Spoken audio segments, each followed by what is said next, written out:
They say gaming is easy. They say this is not a job.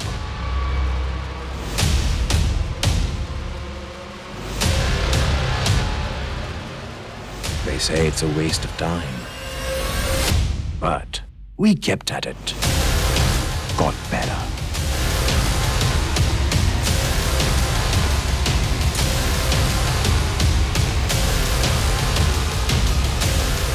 We grinded, leveled up, and conquered.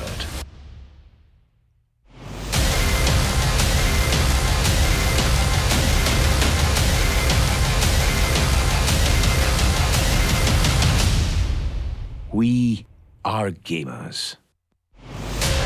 We are the ESL India Premiership, powered by Omen by HP.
Guy's out.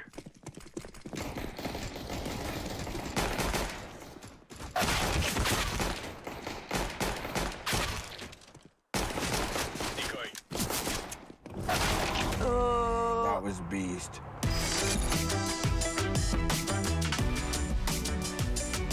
Game, record, and stream without compromise on Intel Core i7.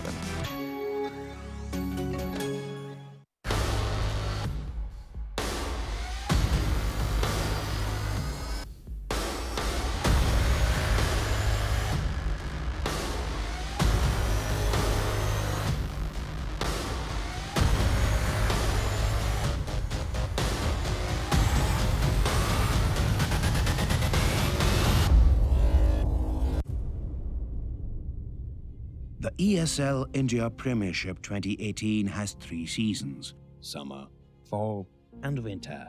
The summer season takes place from April to June, while the fall season runs from July to September. Finally, the winter season takes place from October to December.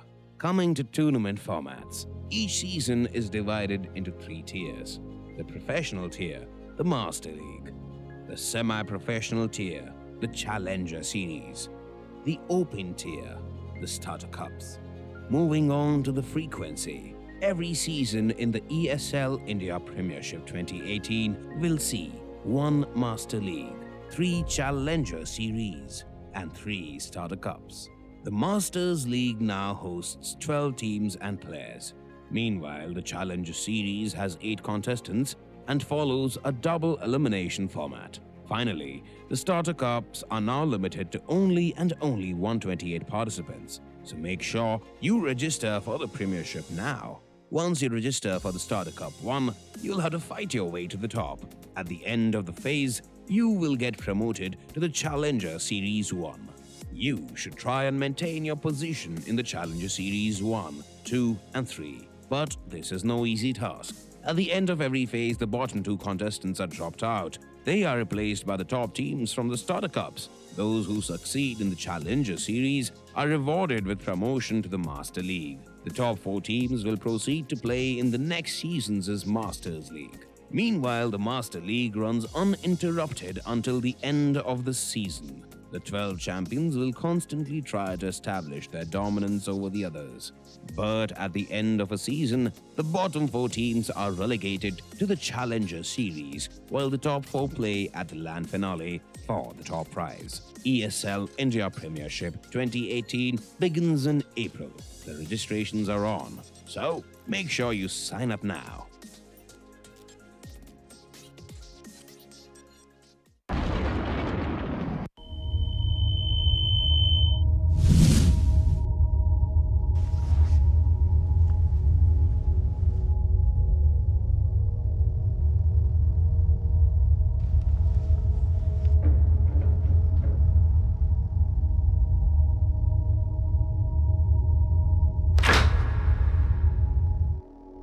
Turn around 3 times.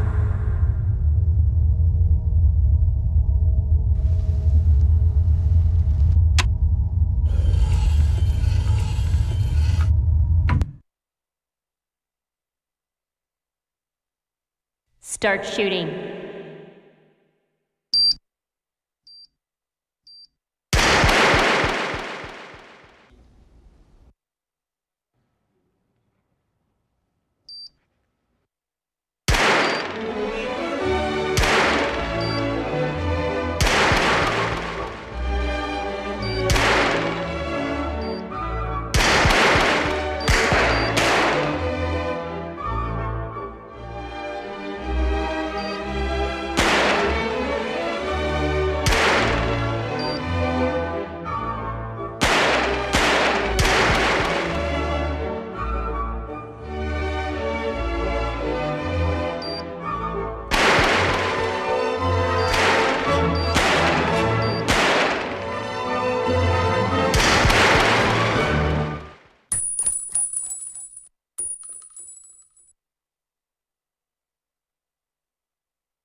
This is the first ever Omen X laptop for gamers that go to extremes.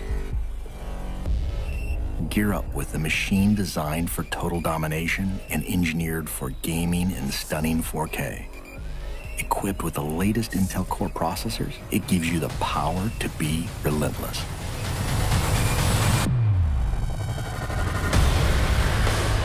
With a 17.3-inch diagonal screen and desktop-class graphics, you get maximum performance to be victorious anywhere.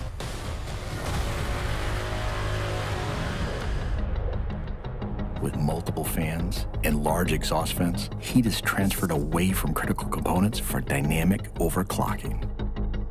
Ramp up boot times, game loading, and overall system responsiveness with optional RAID 0 SSD configurability. An RGB LED backlit mechanical keyboard lets you program each individually lit key to create customized key maps that switch seamlessly between games. With 2.5mm travel and in-key rollover, you can take out your competition with more accuracy and precision. Designed for extreme immersion, DTS Headphone X technology comes built in for surround sound experience that puts you right in the middle of the action. With the addition of a VR headset, gamers can step inside a completely immersive world for an elevated gaming experience. Single-panel access to key components makes serviceability and upgrading easy, so you won't be sidelined or held back on your road to supremacy. It has a brushed aluminum finish on an armor-like chassis. A jet fighter-like construction with hidden lift hinges ensures you're always at the ready. And with striking lighting effects and see-through window to components, others will know too. Unleash your fiercest gameplay anywhere with the extreme performance of the new Omen X laptop.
Hey everybody! Oh, I did not know. We were live. Oh, wow! We were live. Another day, another edition, huh? We are live. Oh yeah, we are live. Yeah. We are live. We are live. Yes. So, okay. Dude, I was like, is he going to punch me? What is he? What? You said Wakanda forever. Who so said Wakanda forever? You said it. Oh wait, no, okay. Production said it, so I got confused. I Maybe need to should know. move I this need to one. know the kind of prescribed medication you are on, and I need to meet the doctor. No medicines right now. We're just Are you pure sure? gameplay, by the way. Pure Clash Royale gameplay Are right you now. sure? Did you forget what just happened a few seconds ago? I don't know what happened a few seconds ago. Ladies and gentlemen, few seconds ago we were just showing you a countdown to the live, to bring us to studio. And now we are in studio. That's what happened a few seconds ago. And now since we're past that, I'm your host Vagish Godsleb Khan, and we are bringing to you another edition of ESL India Premiership. वाह खुद की ही property को मतलब बंदा नाम भूल गया भाई दादा कैसे गौतम भाई How did I forget it? I said it proper. I saw that minute hesitation. You were not expecting it. I was not expecting you to tell me also to do it. No, I mean if I'm here to help you out, buddy. Sure, I'm man. a If caster. I have you here on the show, I might as well make I'm a some use of caster. it. Okay. Like I cast. It's called That's what I labor. do. It's called labor and capitalism. But moving on, ladies and gentlemen, all of this esports furore has been brought to you by Omen by HP, HyperX, and Intel. And you must have figured out, considering this man is sitting right next to me, it's been presented to you by Norton Gaming and ESL India. Makes things pretty simple. The vice president, co-founder of Norton Gaming, is sitting with me. My God, my God. I think in this case, I'm just a caster and the analyst. The humbling. I only the come. humbling. The humbling. I cannot take it. Okay, fine. He's just a caster. So, ladies and gentlemen, we have a Clash Royale game impending between two very interesting peeps. But before we head off into the analysis bit, let's get done with the formality bit first. Sure. Let's get to know 8-bit Mukul.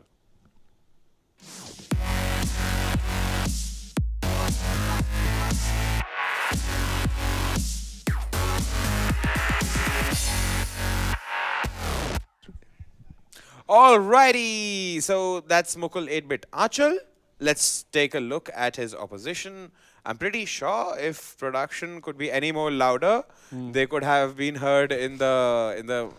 Yeah. Should I just take out the headphone and put the mic to the earpiece? Yeah, you know, it'll be quite interesting seeing what production actually tells us through. Yeah, through yeah. the Should I earpieces. do that? No, Production don't. said- I think you'll break a very expensive headset if you do that. Okay, it's okay. That And is why it's Norton not Gaming okay. is there, no, It's to not like okay. allow us to experiment, No R&D breach happens. boundaries. Let's never breached. go into the next player, who is Prashant PP Pandey. Let's watch his video now.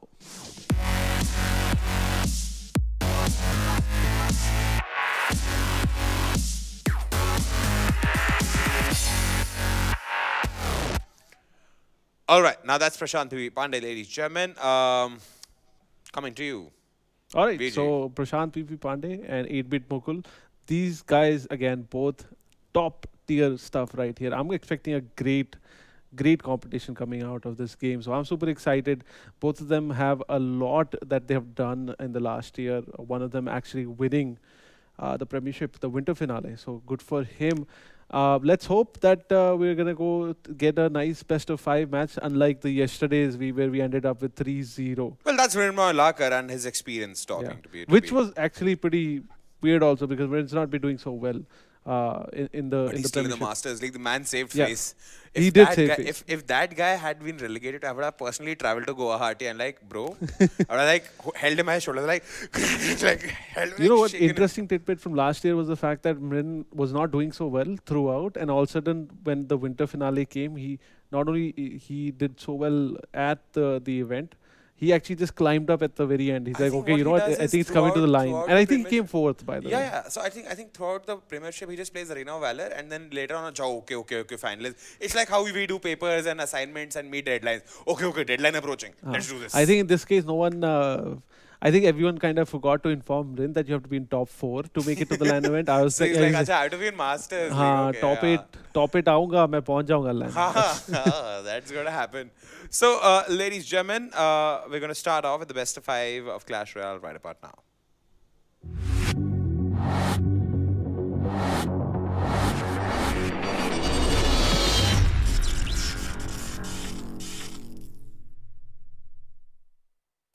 All right, game 1 between Mukul and PP Pandey. I don't know how this game was missed, by the way, because this is, I don't want to swear actually. Goddamn, top You tier can say game. gosh right. darn. Gosh darn, top level game right here, because these two players are top level players. Has Mukul made it to top 4? If production can help me with that. Huh? Has Mukul made it to top 4? Is he coming to Mukul the LAN has event? not made I know it to top PP 4. is top 4, 100%. Mukul has not made it to top 4. Yeah, but again, so Mukul is not in the top 4. PP currently is, so you know. However, Mukul currently sits at 6th position as informed by the production. Guess what, Vagish? We are seeing a giant and double Prince combo. Look at that Electro Wizard. He's so cool, man. If I wanted to be one unit of Clash Royale, I'll be Electro Wizard. He's You need to have a It's a mustache gosh like damn Electro cool. Wizard. Bro. Yes, gosh damn cool unit. And he's really It's annoying. a mother-loving Mukul in it. Okay, I think that went, that joke went too far. It can't be too Not far. too far, like, I mean, like, you went medium level far. But it's still there. Like, you can't abuse, so you find a loophole to that. No? However, now looking at Mukul's deck, now this deck we've been seeing a lot, and we saw this deck a lot being played by Beast. Beast has been playing a lot of this deck, by the way. Prediction Beast has and been you know what playing. he does? What the plan strategy there is? Look, you have the P.E.K.K.A. to take care of the big units. You have the building to distract the giants also. However, now his P.E.K.K.A. is completely out of rotation. This is going to cost him heavily. He put down that P.E.K.K.A. way too early. And guess what? This giant, not happy and is attacking the tower. And the prince is also connected. So the giant got dropped down way later than the P.E.K.K.A. So I mean, it got dropped after the P.E.K.K.A. Yeah. So I mean, anything in front of the P.E.K.K.A. will distract it. For the that point is, matter. was P.E.K.K.A. the right unit to be dropped in front of the prince when you kind of already knew what your opponent was going for, because you had seen both the princes, you had seen the dark prince and the normal prince. And at that time, was it a good decision? You know what? If I was not here in the game right now, it would have been a great decision. Yes. But yes. now that we've seen that decision did not work out. Yes. Vagish. Yes.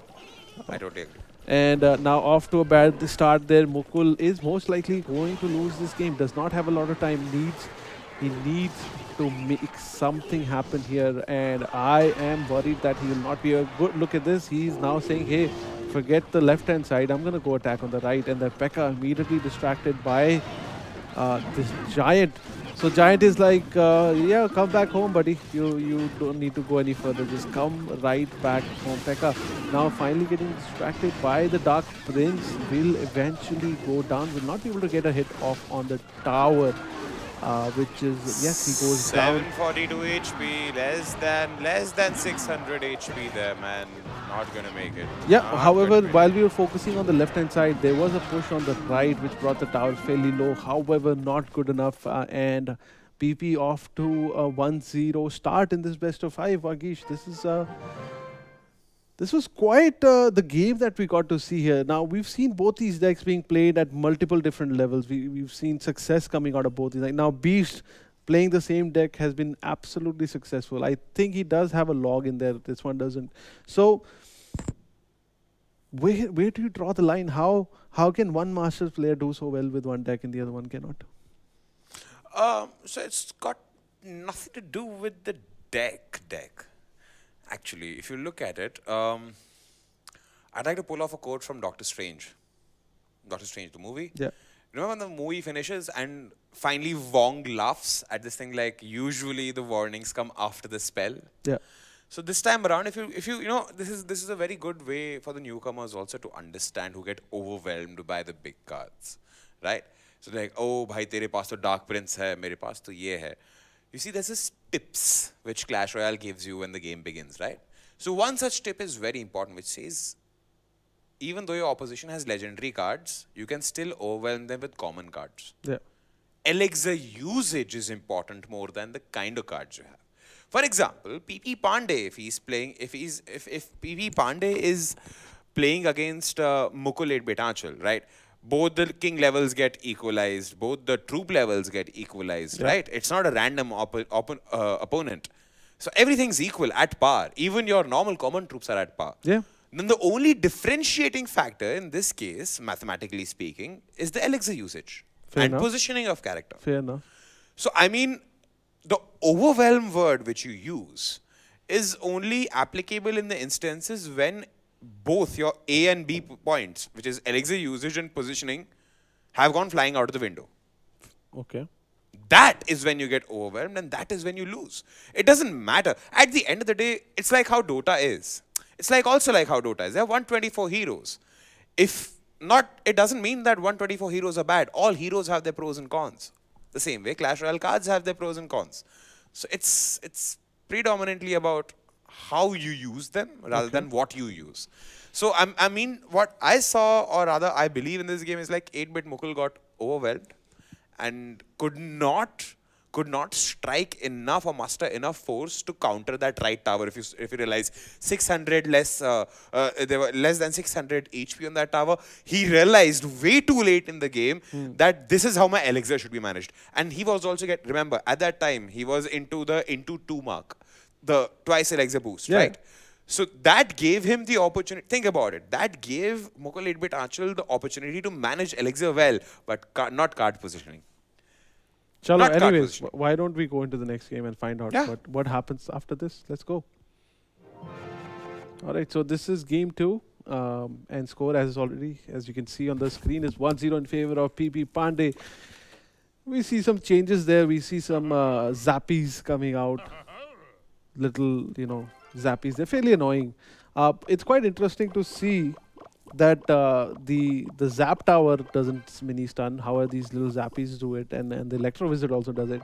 So would it become too OP if that the zap? So the Tesla tower does Tesla not tower, do mini stun. I know, but that's what I'm saying. So everything else electric does mini stuns except the tower.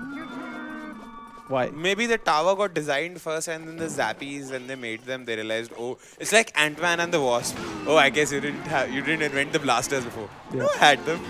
So here you go. So we see some changes in the deck on both sides. We did see a Dark Prince coming out. And we also see Mukul kind of sitting currently with a P.E.K.K.A on his side. Also, both the guys are going for a fairly defensive build, which now will slowly start moving into an offensive P.E.K.K.A build. However, Mukul has the Poison Miner combo available to him. And PP is actually opting for the Ghost and Poison. So this is going to be an interesting game. Let's find out how close this game comes. And the Electro Wizard coming in to stop the Flying Barrel there will not be able to get will be able to get one hit on the tower. So good for him. Brings the tower down to 21-26. However, if you look at Mukul's side, he's down to 1700 health. Both the guys opting for the Goblin Hut there. A great defensive building. Has a fairly tanky health bar, by the way. And the Poison and the Miner coming out already. So plenty of damage done on that tower, bringing it down to 1500 health.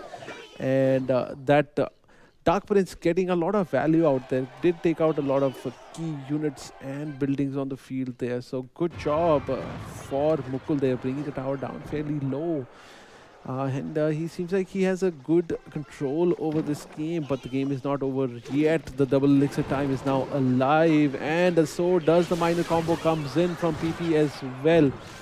And he's done his fair of share of towers, and I guess now it's Mukul's turn to reply back, and we will see how he decides to do the same. Also, the Miner comes out in the back, the Poison is out. However, the Zappies being super duper annoying, not letting the Miner attack, and now Mukul is facing his own Miner in her own base, and so much damage coming out, and this is really bad for Mukul right now, and he's already brought the health down to 600.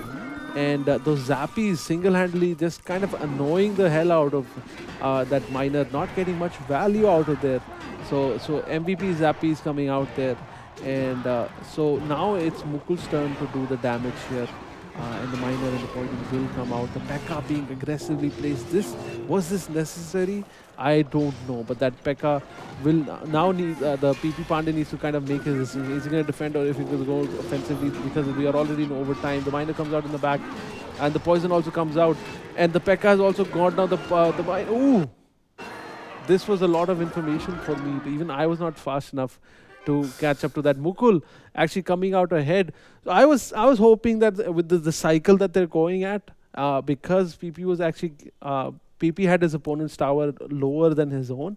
I was hoping that the cycle keeps continuing, where the Miner and the Poison will keep happening, and PP will come out ahead. However, as we saw in the game, Mukul just changed the plan there. He put down the aggressive P.E.K.K.A there, distracted his opponent, forced him to kind of go defensive, and did not let PP to kind of rotate back to his Poison and Miner combo. And so good for him, man. 1-1 is his score. We are going to be an exciting totally best of 5. See, this is exactly what I had told you. See the difference of elixir usage, like, and the timing, like, and the positioning. Everything is working so well in tandem with Mukul 8-bit Archel here.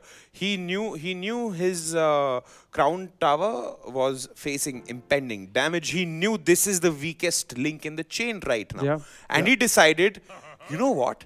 Let's bait the troops out.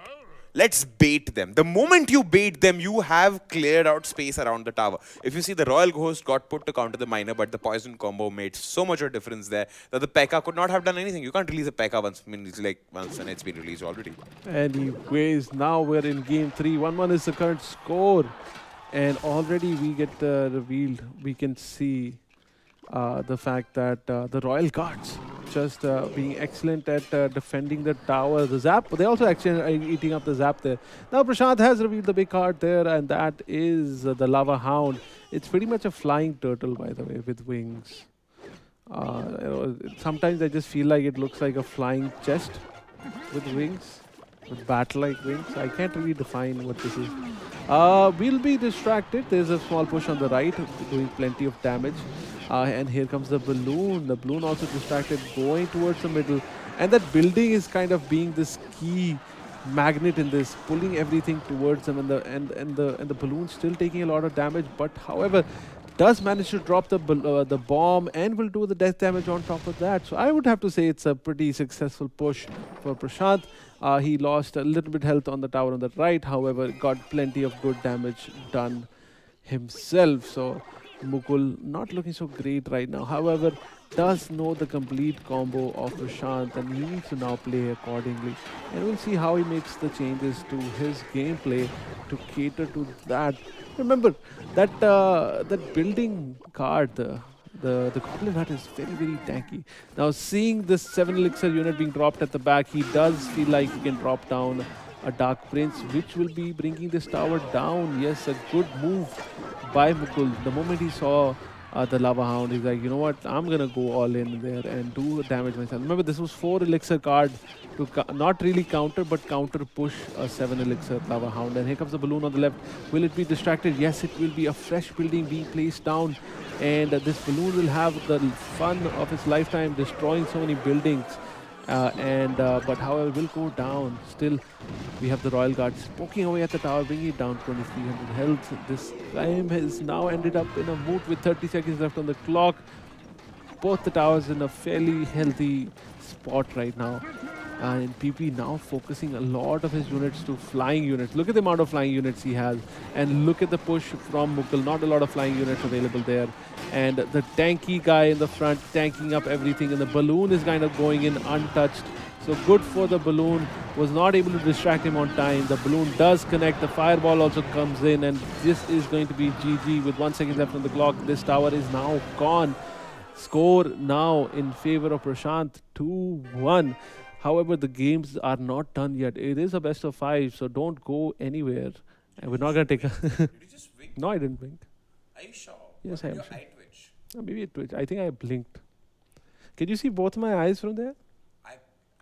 What? How do you know which eye was I blinking with? Which eye did I blink with? So this eye was blinking. So what if I did this? Do you know if I'm blinking or did I wink? That's a trick. That's, yeah. Okay. Let's head off into the next game, actually.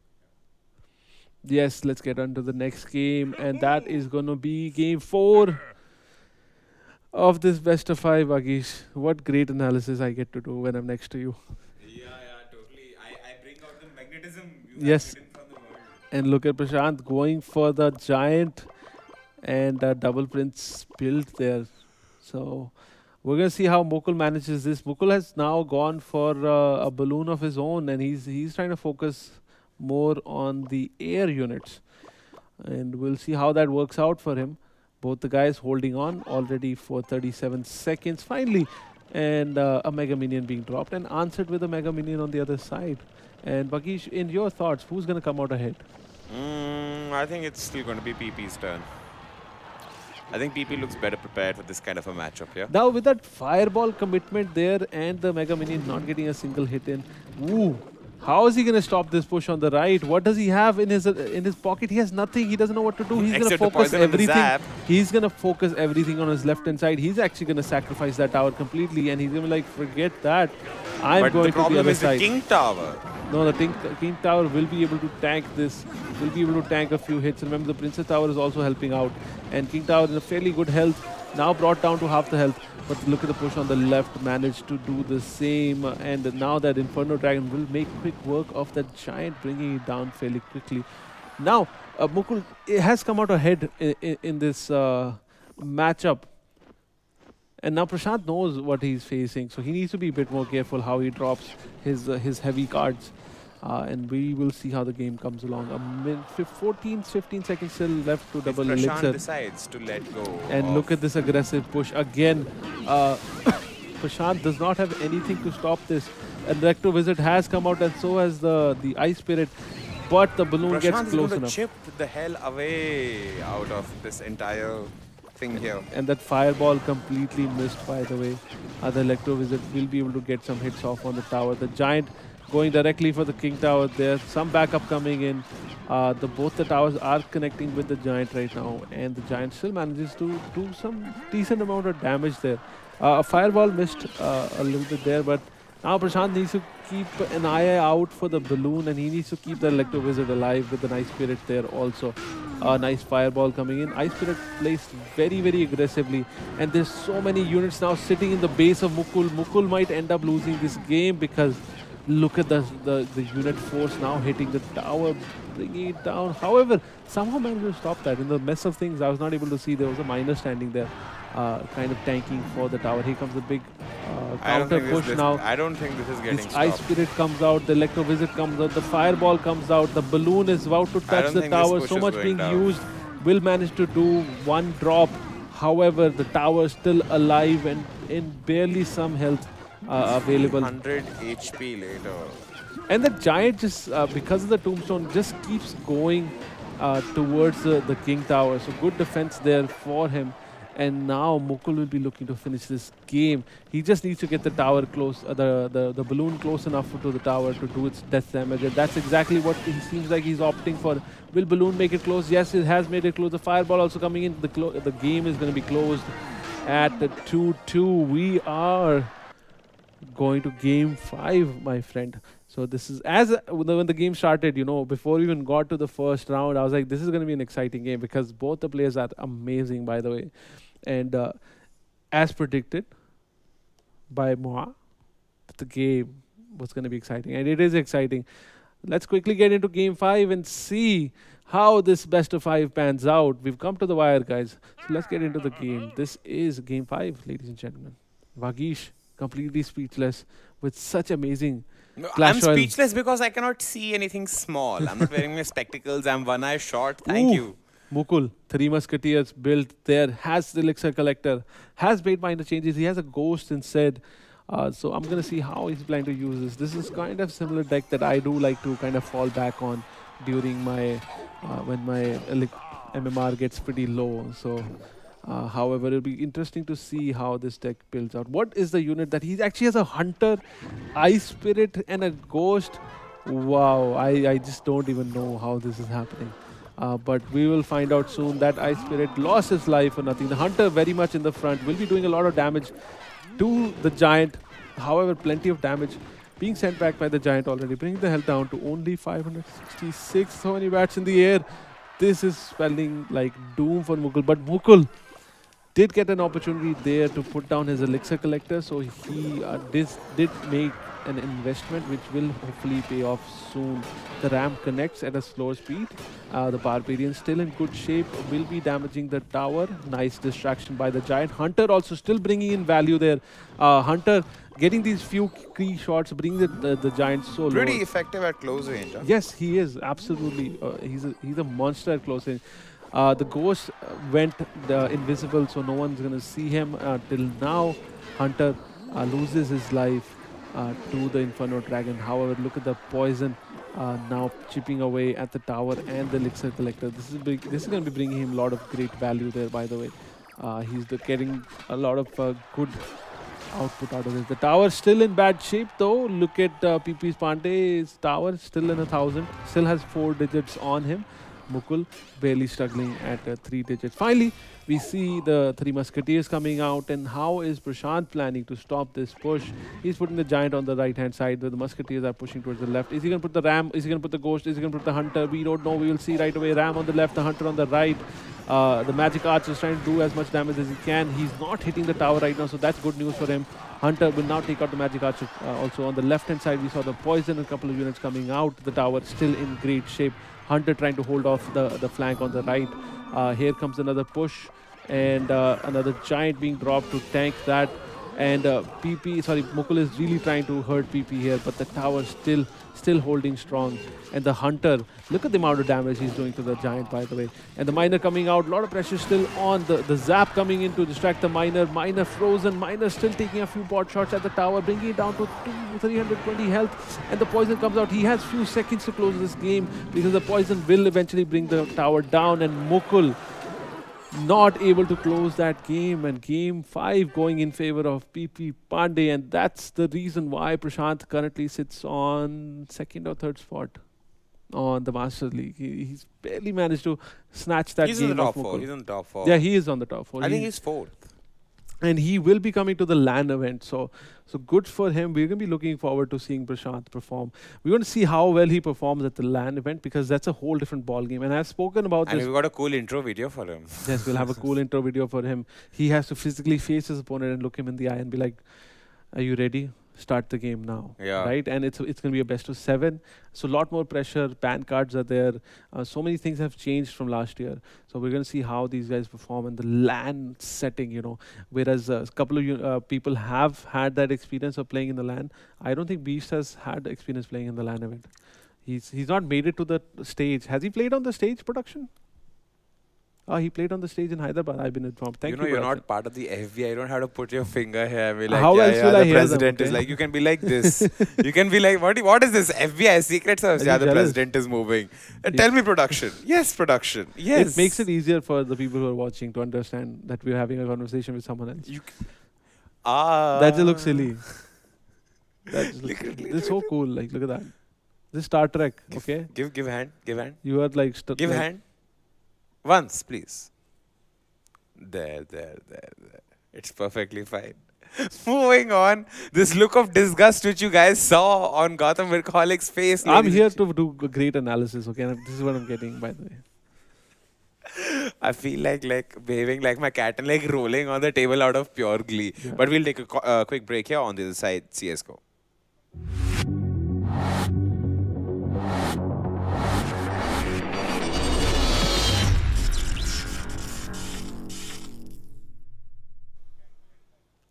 It's magic, it's magic.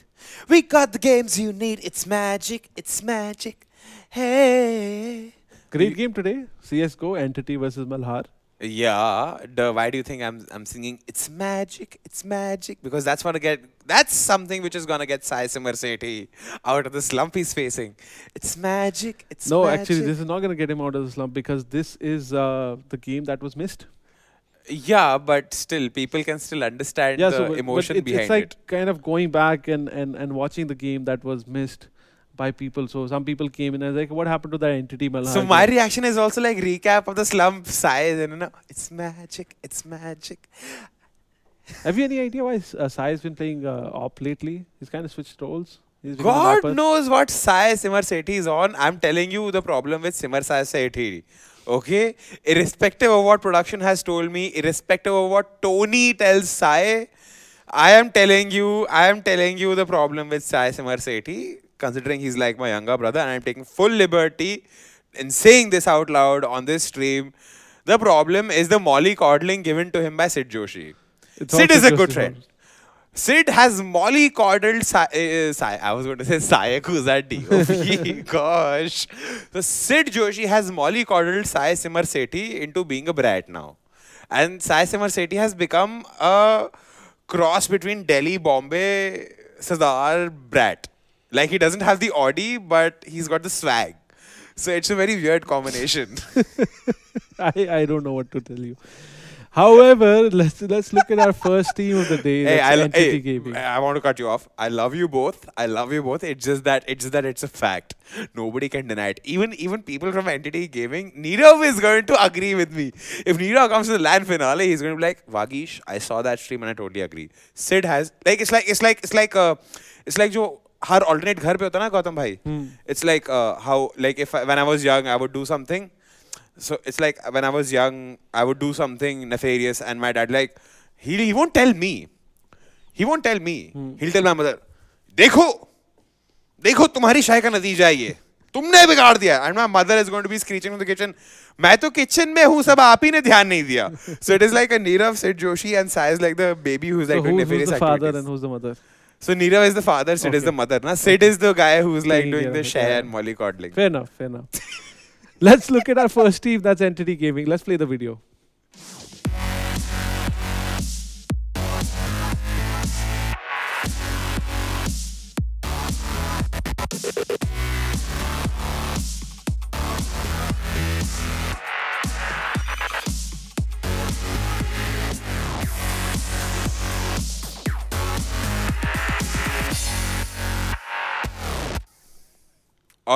All right. That's Entity Gaming. So since we're at it, let's quickly Malhar. get done with Malhar. I don't know why I'm saying Malhar, ladies and gentlemen.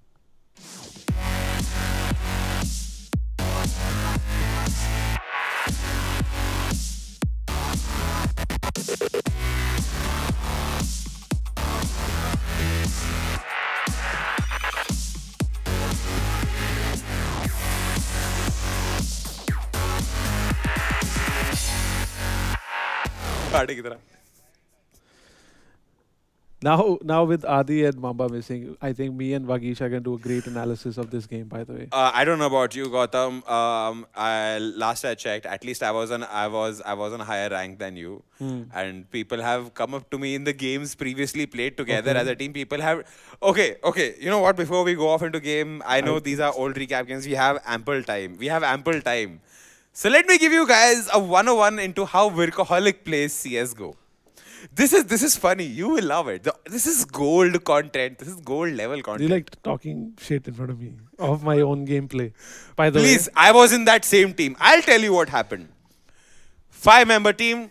Two are in a party, which is Workaholic and me. Please put once again camera on Workaholic. Show his face. Yes, this is Workaholic. Him and me are on the same team. Obviously, better play here. So, first 6 rounds, our team is performing absolutely zilch. There's nothing happening. And there's this kid. You know he's a kid because A, he's got that whiny, screechy, high-pitched voice. And B, that kid only knew how to go to like B bomb site. And that's it. He just went to B bomb site. He went into UT and died. It was Rust 2, by the way. I remember this game as if my life depended on it. I told Gautam, I'm like, listen, buddy. I'm like, buddy, this is not going to happen. It's going to be just you and me going to cross the finish line. I'm the Milkha Singh. You're my trainer. Even though you are not really better, but still, we will go. Gautam had other plans. What Gautam does is, nahi, aaj main is ladki ko CS sikhaunga. He doesn't know that kid. That kid has joined randomly. That kid was traumatized and scarred by the end of the game. Gautam literally forced him to come with him to B side, taught him how to hold in a competitive game, and told him, once when I smoke UT, you will smoke UT 20 seconds later. And if he did not do that, he shot him in the leg. No, he shot that kid in the leg. I'm telling you. And that kid was like, oh my God, this guy is going to kill me only. And he exactly every single time for the rest of the game smoked UT 20 seconds after Gautam has smoked UT. He did exactly what Gautam said. He's like one of the elves or the dwarves which are following Snow White, dude. He's like, Gautam is my Lord God Savior. Whatever he says. Do you know about a Lord God Savior, Gautam Workaholic Virk? Please follow him. It was literally like that. Yeah, I don't play Counter-Strike much anymore. It was traumatizingly funny. It was good fun. Wow, good old days, man. Glory days. All right, so Team Malhar, Team Entity, Gautam, you have to say anything about either of them? No, I don't have much to add to that because there's people much better than both of us. Of course, people much better than you. Yeah. So let me add on.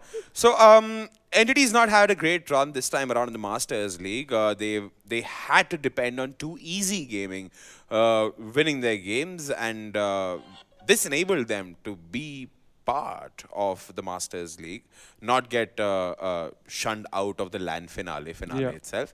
And you were saying something? They're still here. They're still around, and they're gonna make it to the LAN event. So which is good for them. So too easy. So again, this is what I said. This is very contrasting to a 2017 year edition of Entity in contrast to a 2018 year edition of Entity. Entity is not expected to be at the mercy of another team or pretend to be a West Indies in the Indian CSGO circuit where they depend on the other teams to help them to be in the LAN finale. They are a good team. They're a great team. They're born out of this country. We expected them to be higher up, but turns out we have had some really crazy dark horses who have managed to topple down some real big names. So again, this is a gentle reminder that even though you might be in the Masters League, what I say every single time, man, it's a shark pit. You want to be a bunch of piranhas? Please be, but you'll be all gobbled up unless and until you know how to be like a school of piranhas. The thing here is, the thing to remember here is the fact that in Counter-Strike, in India especially, we don't have a lot of paid teams coming in, and with Entity with their paid contracts and with their boot camps and everything, they have everything any CS:GO player looks for. Yeah. And what happens is that the teams who are not having boot camps or salaries and everything, for them a team like that is a #1 target. Like that's the enemy #1. Like putting a bullseye on somebody's back. And then the Entity will always have that pressure on them that every other team will be just like, yeah, out for their blood. Let's beat this team, and that's going to be the topmost priority. And I think that's exactly what happened this time. Intensity Pune 5. Where teams kind of took advantage of maybe the Entity getting a little too overconfident. And remember, I'm not taking away from the fact that the other teams are great. By the all way. the teams in Master. See, I've maintained look at the lineup of Malhar. All top tier players sitting there. All right, let's look at the #1 team, the #2. Two easies there. Again. Great teams already sitting in the Master League. All the teams who have beaten Entity have been like top teams at one point. However, with the way things stand, not all of them have contracts there. And not everyone is in this nice, comfy chair that Entity Gaming is providing these players. True. So I totally agree. I guess everyone is looking out to beat Entity there. It's more of like, you know what?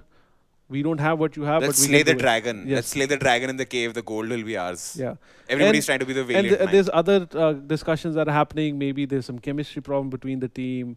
When the team Entity was formed, my initial reaction was, hey, there's a lot of in-game leaders sitting in that team. You had like 3 captains, ex-captains kind of coming together in a single team. So they're India's most valuable Counter-Strike player, Amitarasu, in that team.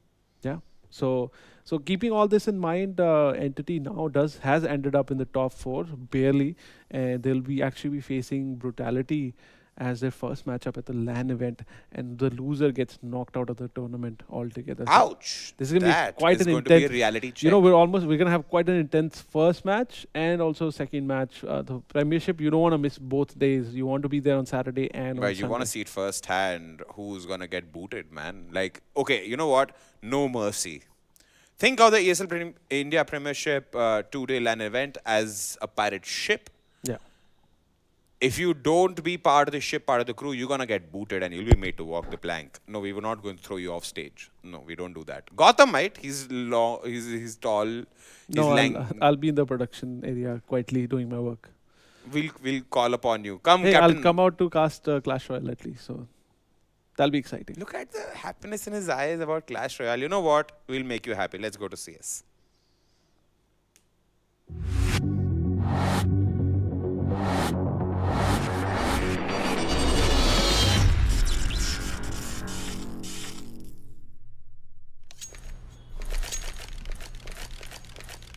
All right, ladies and gentlemen, welcome to yet another day of some Counter-Striking action. It's going to be Entity Gaming, as you can see in the name right above. We're going to be facing up against Malhar.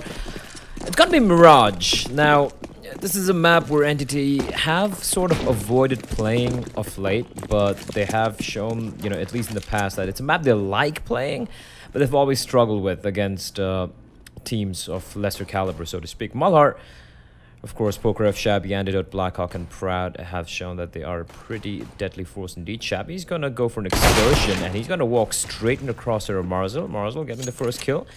Not looking to press his luck any further. He's got a P2K in hand, looking to spot someone out. He's trying to find a second frag, but he will fall back as the rest of his team making the way towards top of mid. They have Hellranger with the flashbang ready. 2 flashes.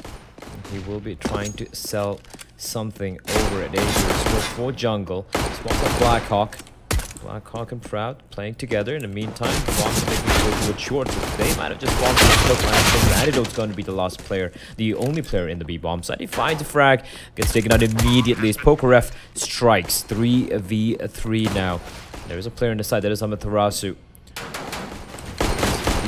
With the block, but he's gonna fall, and all of a sudden it's all left on Hellranger. Is far away, and the bomb isn't planned. It is planned for him, and he gets the kill on the Blackhawk through the smoke. Proud picks up the kit, and he will try to get the bomb down as well, but Hellranger doing great work, just tapping away, and he knows that Proud is off the defuse. Proud 7 HP, 1 bullet for Hellranger in the smoke, no trouble whatsoever. Thank you very much.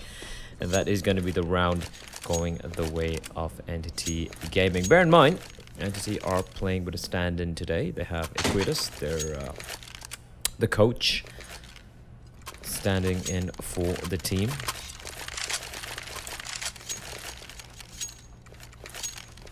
He's going to be looking to donate as much as he can to the rest of his team, especially when he has players like Mars, like Sai, like Amaterasu and Hellranger. That should be more than sufficient. So Equitas standing in because I think Falcon has some issues with his PC. It's going to be a fast break out from the team, running out with a bomb site. Smoke wall true, but they didn't push the CT smoke outside, pushed in deep. Going to do a play here. Flashbang is good. He spots that Antidote. Antidote's going to fall outside, looking for more, but he will get taken down. And this is man advantage for the CTs. They have Kevlar as well to work with. They do have the 2 CZs, which will be taken out with Amaterasu and Hellranger. Now Shabby alone, not exactly a likely retake for him. Amaterasu gets the frag, and there you have Entity. Look, it looked a little rough there, but they do win the round, and they salvage the 2 AKs as well, so I'm not going to be too worried about it.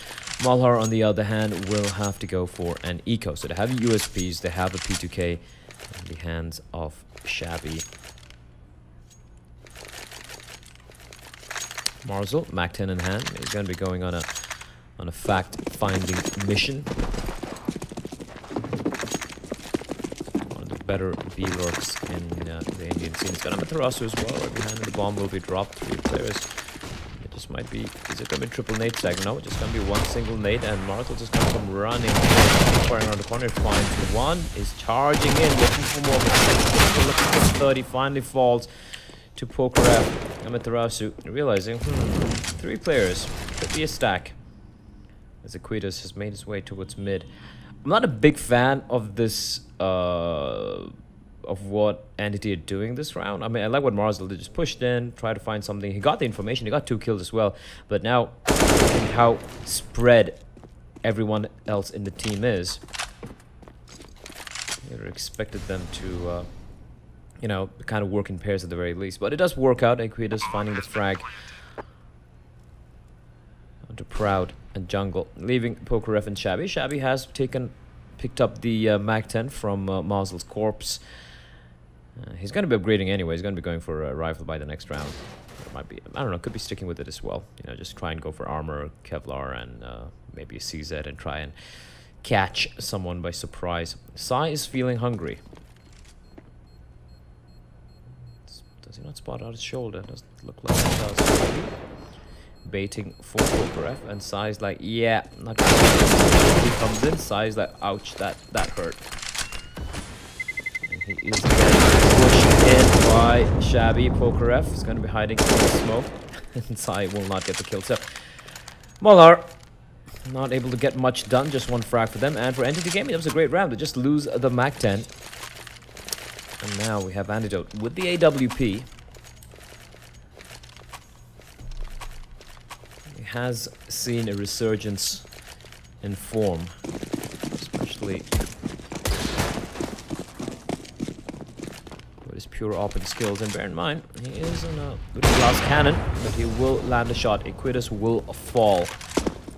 The sacrifice for Entity Gaming as Antidote is floating around. It's going to be a tell that someone towards A slope. That is Hellranger. doing a pretty good job. Just take distraction, but Malhar are going to be very much cognizant of the fact that there's no hit coming in towards A. Pokeref finds a frag towards mid, peeking out through the smoke, getting the kill. And now Marzel, he finds one. Pokeref as he finds a second kill as well. This could be troublesome because Antidote is quite low indeed. It's at 16 HP. A flick shot, not quite able to land it. And he spots out Marzel.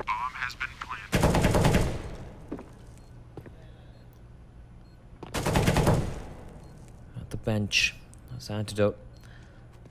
Waiting patiently, waiting for his teammate. Rasu.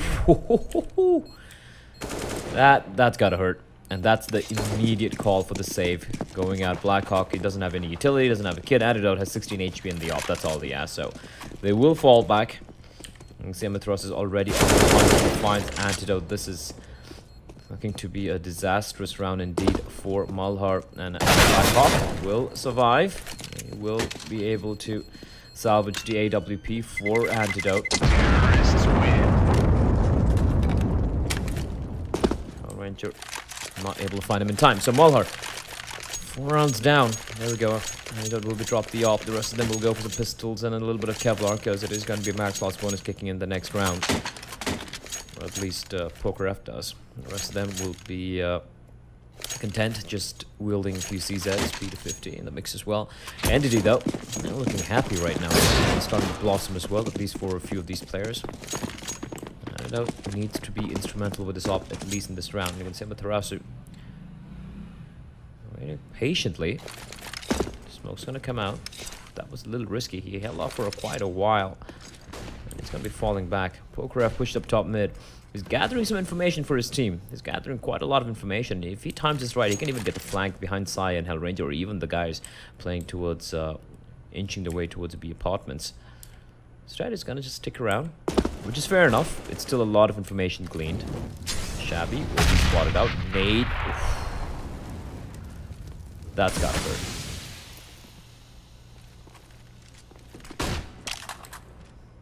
Pokeref, here's Hellranger. Blackhawk is sneaking in from behind. He spots at least one player. He knows Hellranger is coming in as well. Blackhawk, great shot. Finds Hellranger, picks up the AK-47. In the meantime, Proud has found Aquitas. And all of a sudden, things are not looking that great. Marzel has got to do a lot of work. Pokeref finds Amethyra. Marzel finding the frag with the bomb is dropped. It's a 1v2. Pokeref. Can he do this? He's got the Kevlar to work with. Flashbang. Wasn't that great, but he finds a killer to Marzel. It's a great peek. 1v1 now. Sai. A lot of utility to work with as well. Molotov's going to flush out Pokeref, and it is going to be Sai clutching it out. That was a very scary round indeed for Entity, but they managed to pull through. And for Malhar, not a big deal, right? They had the op salvage from the round prior, and then they had just CZs and P250s to work with. Getting 4 kills from that is pretty impressive. And I don't think the op even got a single frag, so all things considered, they're going to be pretty happy with that. What they're not going to be happy with is the fact that they have yet to get a single round on the board. Because it's going to be Pokeref and Antidote. It will upset up in play. Pokeref will be smoked off. Doesn't go for the blind shot. He is going to be taking this very, very safe indeed. This is an interesting setup. Antidote and Shabby. Shabby's got to be very confident. Pokeref finds Aquitas with the low. There they come. Sai already making his way into the site. He's all alone though, and he's gonna fall. And this could very well be the first round on board for Malhar. They need to try and keep all 5 players alive. Bomb is down. Amaterasu taking it slow and steady. Also making noise over at B, trying to distract for Amaterasu. I think he was heard out there. It's going to be Antidote instead, who gets the frag. Triple kill for Antidote, and that is going to be Malhar getting on board. And more importantly, they get on board without losing a single player. So that's going to be very crucial. but they need to rebuy the utility, and that means if they do lose this round without saving any weapons, they will have just like $4,000 on PokerF and Shabby, Blackhawk and Proud, and 3.4 on Antidote. That's not enough on a CD side. That's not enough at all. You need to go for those, you know, you want those rifles, you want that Kevlar, even if you don't have a helmet, and you also want the utility, right? So they might have to go for a pistol buy or pistol armor buy, or even Nico. If they lose this one, they can still get reset, despite not losing any players in the previous round. So, crucial round here for Malhar. For Entity as well, the money has depleted. This round can dictate how the next few rounds are going to play out, and Proud strike things off with a bang. He finds Marzel. In the meantime, Sai has snuck into its jungle. Quidus boosting him up. Malhar's going to keep Quidus at bay. Antidote over at B. Pretty free-floating defense, so to speak. Careful here. Quidus is going to time it perfectly. He gets a frag, and Sai's in such a good spot as well to cut off the rotation coming in from Murder Hole. Things are not looking good. Blackhawk and PokerF, a lot of work to do. It's going to be Blackhawk to find one, gets a second kill. Great work from him, and Blackhawk, he finds 3, and then he dies to the flames. Amaterasu burning PokerF alive as well. It's all on Sai. I don't think they know where he is, but Blackhawk, what a hero. And Sai is going to be looking the wrong direction, but he still gets a kill on his Shabby. 1v1 Antidote versus Sai, and Sai's on 19 HP. He's got to get the bomb down. Antidote goes for the shot. He misses it. It goes wide. Nice flash from Sai. The Molotov as well. And Antidote's feeling he's going to push on out. He knows he's low. Oh, Sai, he clutches it out. 19 HP, doesn't really matter. And it's going to be Entity Gaming somehow pulling themselves out from what looked like a lost round. That was a lost round, but somehow, despite the heroics of Blackhawk, 3 beautiful headshots, it still works out. And with that, the money is not that great for Malhar, but they're going to go for the buy anyway. Blackhawk, those 3 kills allows him to purchase that extra utility. So 3 FAMASs, 2 M4s, 4 smokes, and a handful of flashbangs. That's not good. It's not pretty. Don't have much to work with.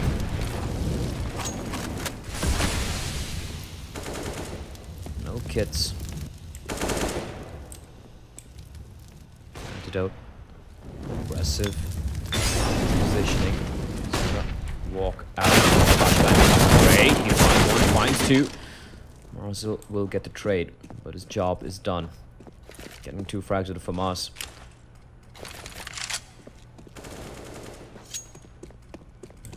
Look at how deep Shabby's pushed in. Making contact with Amaterasu. Falling back. Not really doing any damage. And now Hell Ranger lurking out sneakily. Blackhawk, timing is everything. He times it to perfection. He gets to kill. And PokerF, it's all on him. And they might not be ready for this, but Amaterasu still gets to kill. The bomb will be picked up. It's a 1v2 here. Shabby, no kit, no utility. FAMAS in hand. Makes his way towards jungle. Spots out Amaterasu. Little strange for Amaterasu just to kind of run out there with no information. But he's done a lot of damage and he's conveyed it to Hell Ranger, who has positioned himself very smartly playing that one. Gets the frag on a Shabby. That's going to be round number 7 for Entity. They are on a roll. Then Malhar will now have to go for an eco. The money is looking quite disastrous indeed. We have attack timeout getting called. About time.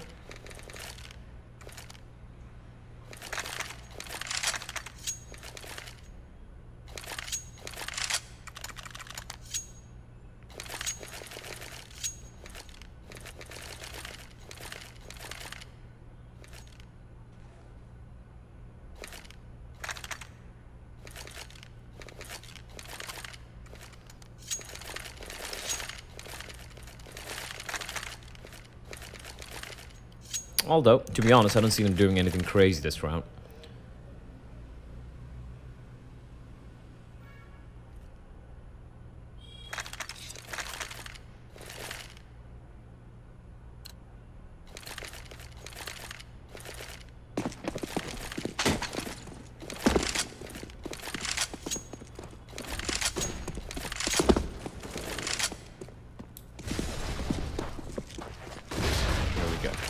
Amaterasu opening things up with the nade stack over at jungle. Antidote is going to be just jumping out. Ooh, Sai doesn't quite spot him out yet. Antidote's being very sneaky. It's pushed in. And almost gets the kill. That is unfortunate. In the meantime, everyone else gets mopped up rather, by Entity. So, very comfortable anti-eco round. Op is going to come out in the hands of Anti once more. Entity game now, Amaterasu will be upgrading. Money is... Here's the thing, right? The money, considering it's an 8-1 scoreline, it's... it can be a little surprising if you just tune into this game that not a single one of the players in Entity Gaming have over $6,000. Hellrange is the only one over 5,000, by the way. Everyone's below the 4K mark, if I'm not mistaken. So that's because of the fact that many of these rounds have come down to 1v1s, very clutch moments where Entity were able to string through. It hasn't been very convincing rounds, so to speak. Proud will be found by Hellranger once again, being quite instrumental in getting these kills, these opening picks. In the meantime, Sai faded out. They get a kill. Antidote and Shabby teaming up. Amaterasu knows he's squad out. He's going to himself off Shabby. He's kind of hugging the wall. Flashbang from Amaterasu. And he's just waiting for this flank. Quidus in a very good spot. Blackhawk is not going to check the corner, is he? Yeah, top of the barrel. Finds a frag onto Quidus. And now 2 players remaining. Hellranger and Amaterasu. Make that only Amaterasu because Hellranger is extremely low indeed. And this round might just go their way. Blackhawk is in a very good spot to find both the frags as well. He hears them. Hellranger as well. Nice spray from him. And gets the frag. Swapping over to AK-47. Malhar finally getting the second round on board. It's been a struggle for the CD side. It's been a struggle against every one of these players. Entity though, they have enough money to scrounge together one more buy. But after this, they might have to go for an eco. Because money is not looking that great. Equitas just will be sticking with the CZ. He is, after all, the coach. Stand-in for the team in the absence of Falcon, who seems to be having some issues with his computer or his internet. I'm not too sure about it. Smoke's raining out for the CDs. Proud. He's been pretty quiet so far. He's pressing out. Marzel taking a lot of damage in that Molotov, and him falling back, that's a tell for Proud. He hears all this commotion, and he has a tiny little gap as well. A lot of noise being made by Entity, and that's gonna allow Proud to creep up further. He's got Blackhawk marking for him. The re-smokes are gonna be coming out. Flashbang is gonna pop. It's not that. Oh, down 2 players. Only gets taken down. Blackhawk will be calling for backup, but he's all alone, isolated behind the smokes. Gonna win that duel, although he's down 14 HP. And now F somehow Hellranger finding Blackhawk. I thought we would find Sai. Sai looked a little lost there. Push in, gets the kill. Leaving it all on Hellranger, who has been off late quite stupendous in his clutch rounds, but PokerF smartly positioned. He's not going to be going towards mid though. He's going to be playing together. They're going to be playing his retake together. And now PokerF having an inkling that a player might be making his way. I think he hears Hellranger. He hears him. Maybe not. Doesn't spot him out. Now he spots him out. Hellranger trying to go for the cheeky plant, and he just might get the bomb down in time. But this clutch might be a little bit too much to ask of the fearless captain of Entity Gaming. Let's position himself. I like how PokerF is being extremely patient, very patient indeed. Thought he almost spotted out Hellranger. Hellranger, Shabby, 5 HP now, 22 versus 5, but PokerF will win the duel. Valiant effort from Hellranger, but it was not to be. Malhar will get the 3rd round on board. It's taking a lot of doing from them. And for Entity Gaming, like I said, they get the bomb down, so they get that much of bonus money, but the money is not that great. It's gonna be pistols all around. Some Kevlar being purchased. Miku's just gonna be going in all in because he's kind of like the like the sacrificial war goat for the team. You know, he's going to be doing all the utility. He's going to be setting them up. He's going to be the sacrificial lamb, so to speak, so that he can set up the frags for the rest of his team. He's going to be going all in, and here comes a very fast play towards short. And Chabby and Antidote are going to be faced with a multiple players charging in, but Antidote has no trouble. Off finds 3, Chabby finds the other 2. A nice little shutdown over at the B bomb site. As Entity now didn't waste any time. They're going to be going for the buy now. AK-47's out. Armor, utility. Ikutis will once again, I believe, be sticking with the CZ. And there we go, Kevlar, and should be going for the smoke, the Molotov, and a couple of flashes.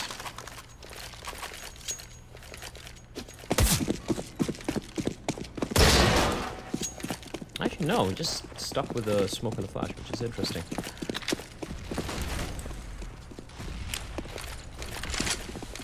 Just charging in, he spot that poker up. That smoke is not that find another one as a down to 22 HP. That makes escape and will dodge the bullet. What Kalashnikov of the Tarasu and size. In the meantime, entry by Mazel on the 8 bombs. That Proud is there. Bokarev as well, ready with that op of his. A nade can do a lot of damage, but Mazel will fall. Hellranger is stuffed in a pretty rough spot. Amaterasu strikes, finds Antidote, and jungle. Perfect pick from Proud. Insta headshot on the Hellranger. No time to recover from turning around. Now it's a 2v3. Amaterasu Proud. Bokarev holding an unnecessarily very risky angle, and he will be found out. Chabby not able to get both the frags. Amaterasu picking up a massive triple kill. He's been on fire this entire game.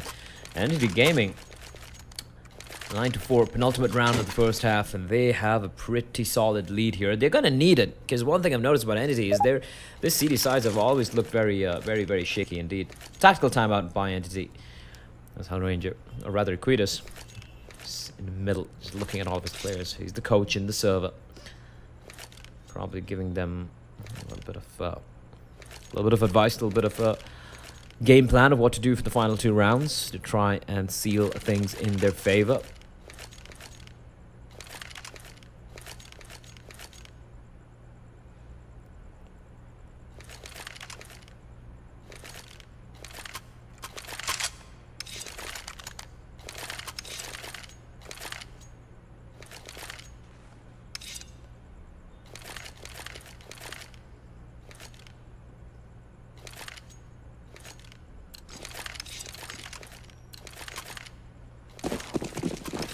Malhar will scrounge up an alright buy, nothing great. I mean, they at least have the firepower, but the lack of Molotovs is a little worrisome. Sight with the op. They're going in for a contact play over at mid. This time to switch up 2 players, Hellranger and Marzel. Pushing up. Prouds. Worried. He's worried that someone might just walk out towards Tetris and get a free kill onto him. But he does have Blackhawk covering his back. Antidote with the AWP towards connector. Trying to spot someone out. Also making a lot of noise. He's falling all the way back. And that's a bait. That's a bait. Proud almost falls for it. That was almost a free frag for Hellranger. And no Marzel.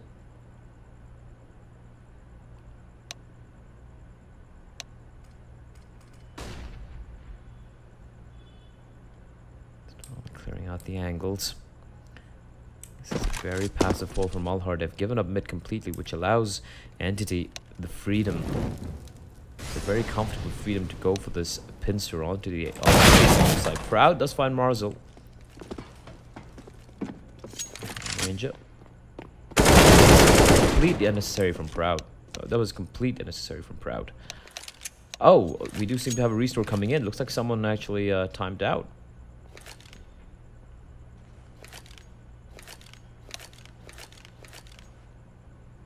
Alright, so it looks like we have a player timing out. So we'll be cutting to a very quick break, ladies and gentlemen, and we'll be back very soon with the game. So don't go anywhere. We're just going to be back after a very quick break.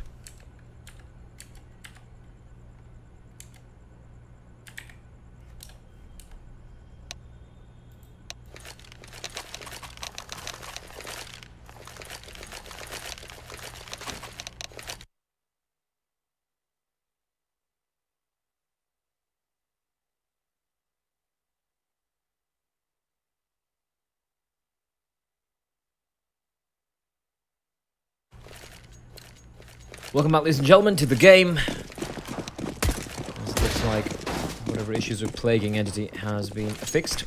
And we'll be running with the game. And Sai is going to be starting things off very, very aggressively. Almost times the shot perfectly. The crowd will survive with a couple of inches. I think it was Blackhawk. I can see how aggressively Hellrangers push up towards Palace. Gonna be backing off a bit now.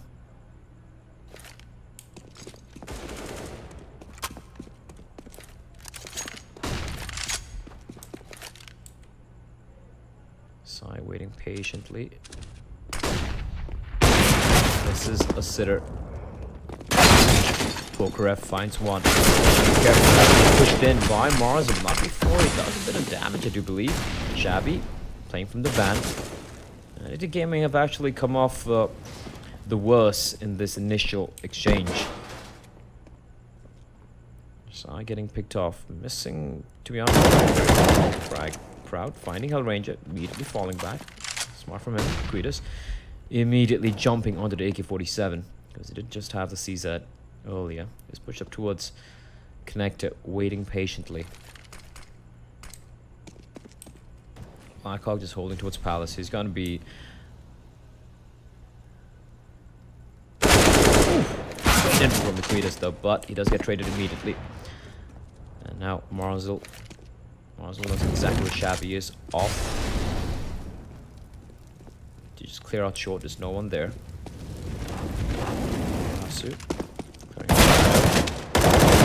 Shabby, he runs out of bullets, but Blackhawk is there. He's the insurance policy. That's gonna be round number 9 for Malhar as they go to the they go to the last round of the first half, and they have both the ops to work with. Should be decent buy for everyone except for Entity, who are kind of broken here. AK will be dropped onto Hellranger, which means Marzel has nothing. He just has a Glock and a flashbang. That's very, very sacrificial from Marzel. And if you look at his lineup, apart from Equitas, who is of course a coach, you would probably think that Mithras, Sai, and Marzel would be more well equipped to wield the AK-47, but that's doing a disservice to Hellranger. He has been really, really solid. Hellranger will fall to Antidote. Trying to go for the dry peaks, not quite working out over at Palace. Proud. Took a while to get the frag, but he does find it. And just like that, it's going to be Amaterasu left. All by his lonesome in a 1v4. Unlikely that he'll do anything crazy this round, so.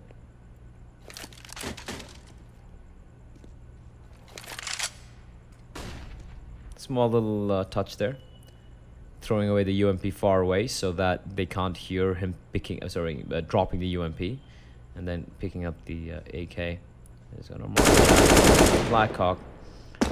But I don't think he's going to be expecting Proud with his flank.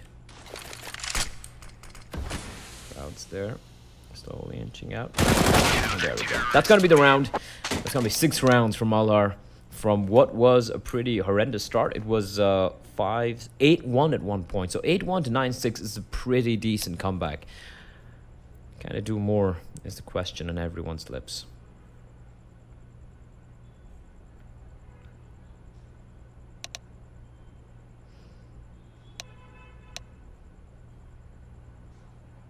Here's the thing though, Entity have always historically struggled on the CT side.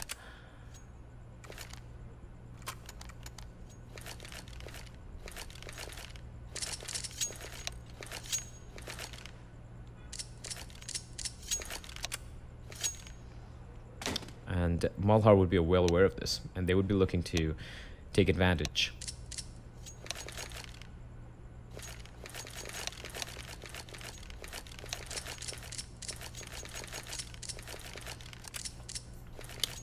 But it looks like we do have a pause, ladies and gents. So we're going to be cutting to a very quick break. It looks like Equitas is going to be stepping out as Falcon is going to be joining back into the server. So we'll be right back. Don't go anywhere. The guy's out.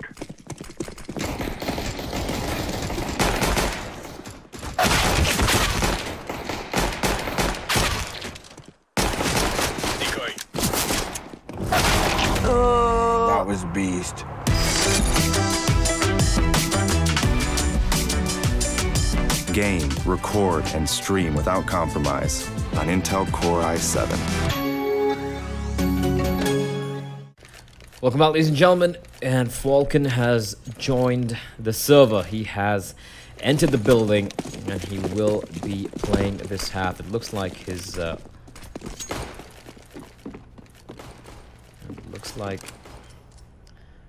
internet issues have been sorted out, and this is going to be a pretty aggressive round starting off from the CTs. Amaterasu, Sai. Gonna be seeing some action real quickly. I'm not too sure Amaterasu is looking towards underpass. Marzel's already there, so it's a little bit of weird miscomms. Looks like he blurred out a minute there. A moment, a second. And now he's got his crosshairs trained. Smokes pouring out. Amaterasu is going to be going into the site. Okay. Just pushed in. Spotted out though, and Blackhawk will have no trouble finding him. Sai's been taking out 19 HP as well. This is not a good start for the CTs. Falcon, he spots out at least a couple of players pushing into the spawn. Antidote's gonna mow down Mars Landside. And that leaves just Hellranger. Everyone's dead. Everyone's dead. Hellranger realizes there's not much he can do here on this round. He's just gonna be looking for exits. Up Shabby. And Shabby insta headshot. That was a great round. Just a very clean push coming in from Malhar. Two smokes, one towards jungle, one for you know, connected stairs, one for jungle, and then for the 3-man, 4-man push into CD spawn, working out wonderfully. Entity not quite able to counter it, and they're hitting all the shots as well. As Entity Gaming now, they're gonna be going for just a pistol, not really investing fully into Kevlar. I like this.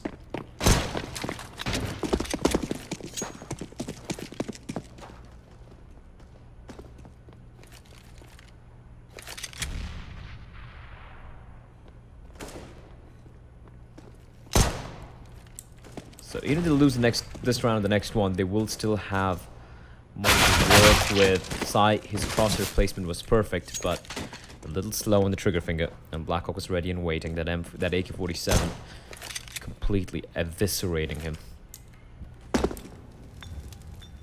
Right, just walked on out. Proud, peeking out, gathering information. Your purpose ready. One finds two, no trouble whatsoever. There's nothing much Hellranger nor Amaterasu can do here apart from just wait for exits. As Malhar slowly but surely reducing the deficit. It's going to be 9 to 8. Hell, not able to get anything done. Amaterasu would be just trying to land some shots for a potential highlight reel, but no one's really going for the hunt. Everyone's just working together. Proud's got the Mag 10. So the Shabby, so just checking out, clearing out all the corners, ensuring there's no place that Amaterasu could be hiding at. Amaterasu. Deagle could be useful in the next round. We know what he can do with whatever weapon is given to him, and there we go. Finds Proud, picks up the Mag 10. Shabby's running in. Will deny him. It would be pretty cool if he saved the Deagle and the Mag 10. He could have used the Deagle, tossed the Mag 10 over to, I don't know, one of his teammates. He could have tried to make something work. But they lose all the guns. No Kevlar invested, so that's a good thing. And now they're going to be going for just USPs. But for Malhar, this is the opportunity for them to tie things up at 9-all. I think we're going to be seeing that right about now.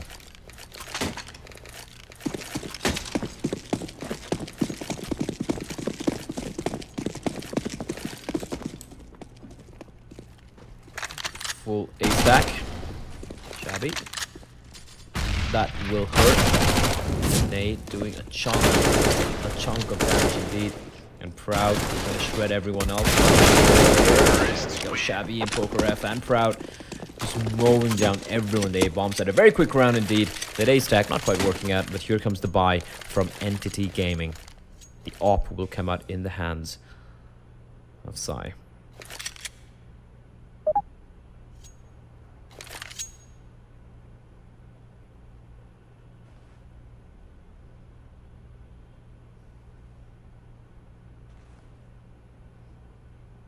Quick timeout getting taken with Malhar. They have won 3 in a row.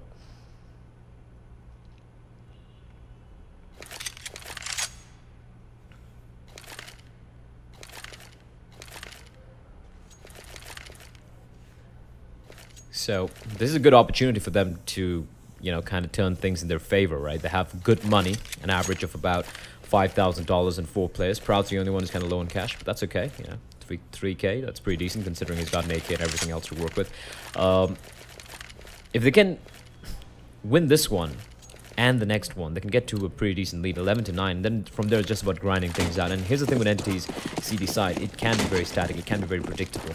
And that's something they would be looking to abuse. However, this time around, a little bit of aggressive hold. Molotovs towards the A slope. Flashbangs for Mr. Marzl. Perfect. He finds just one kill, but the trade will take place. Falcon with a trade of his own. Establishing man advantage. Nade's going to sail out. Poker will have to.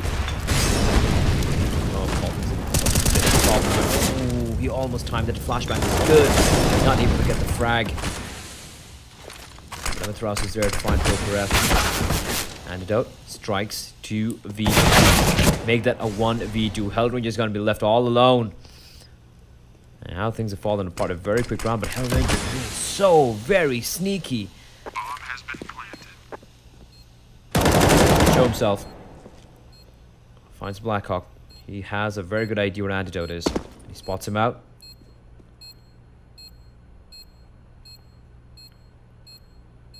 The captain with his ex-player. I think he knows. I think he knows. Molotov is brilliant, but it is not good enough. Antidote's not burning. It's too deep. And Hellranger smokes off the bomb. Repositions himself perfectly. Outplays Antidote. Doesn't have the time though. Oh no, he doesn't have the time. He will have to make his escape, so the round will again go the way of Malhar. That is such an important round, and that is gonna be Malhar getting into the lead. Finally, Hellranger, valiant effort from him, but not having a kit, and it took a while to find Antidote. He played that clutch almost to perfection, but Antidote not showing himself. The very last second meant he really did run out of time, and no kit as well. So it is going to be just pistols being purchased. I will of course be wielding the AWP. Abby not looking to aggression from the CTs. Marzl, Falcon. Marzl will be flashed in. With the CZ, he gets a kill. Shabby is behind him, and Shabby gets both the kills, but he's down to 22 HP. Immediately tossing with AK-47s, and no one's able to retrieve it. And look at Hellranger pushed in as well. Is he going to be expecting this? I don't think he does. I don't think he's going to be expecting this. Hellranger being very, very smart with his positioning. And they're just going to run up top mid, pick up a gun for himself. Bear in mind, everyone has Kevlar.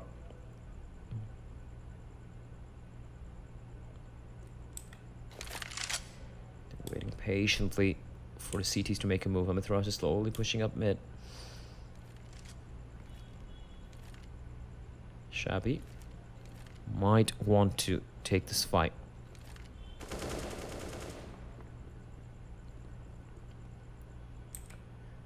Blackhawk catching Amaterasu, who was trying to be very sneaky. Hellranger hasn't budged yet. Still waiting very patiently. Sell the fake Hellranger. Now he knows it. But Sai is there ready and waiting. He's alone, but he has that op. The Zoom Banger. The Zoom Banger is going to find its mark. 20 seconds. Blackhawk's down. 2v2. They need to commit here. Hellranger's still far away. 13 seconds now. They need to push in one way or the other, and Sai still alive with an op. Again, he finds Proud. One player remaining, Shabby, and it's gonna be Sai who shuts it down. And Entity tie things up. They win a round they really shouldn't have won. That is a huge win right there. Hellranger even saving the Kevlar from the previous round, so he can go for just the M4 utility and still have a little bit of cash remaining in the bank. Sai though, that op coming in real handy indeed. Once again, scores are tied, both teams neck to neck. Antidote going for the AWP. Peek. The timing on that side, taking the shot the second the smoke blooms, and Antidote, unfortunately, things don't quite work out for him. Falcon, meantime, this tag team aggro play between Falcon and Marzel has been quite effective. Blackhawk walking out as soon as the smoke fades away. He wins a duel. Immediately headshots Falcon. He has been really on point. Everyone's been kind of doing their bit on the side of Malhar. But some of the shots from Blackhawk have been phenomenal stuff. Shabby losing a poker F towards a jungle. Rouse is ready and waiting. Poker F strikes, finds side, brings it down to a 3v2. Bomb has to be picked up, so Poker F needs to stay alive and gather some information. Marzel is just staying put here. As Hellranger, cognizant of the fact that Poker F is dancing around somewhere in the vicinity. Poker F has done his job, staying alive for as long as he could. They're going to be going towards the A bomb site. Footsteps being made. Hellranger aware. Marzel does not need to show himself. He got perfect timing. Finds a second kill as well. No trouble whatsoever. A little bit of a celebratory jig as Entity Gaming. 11 to 10. Keep 3 players alive. And Malhar will have to go for an eco now.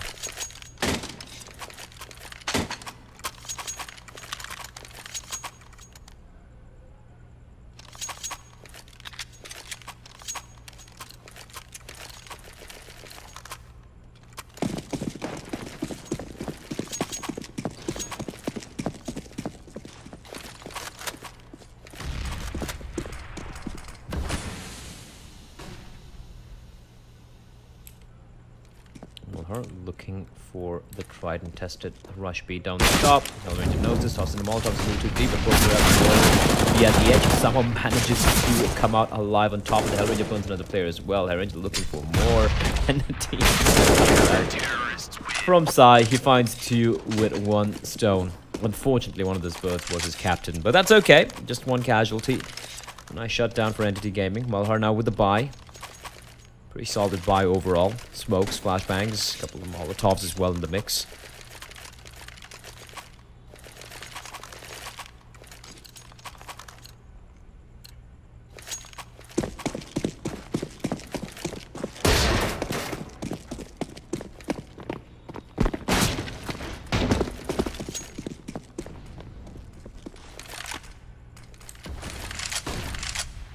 Antidote. Shabby. And Sai just peeks in, picks up Shabby. Antidote's going to be like, oh, well, what happened there? Hellranger, Molotov, that's going to keep Antidote at bay.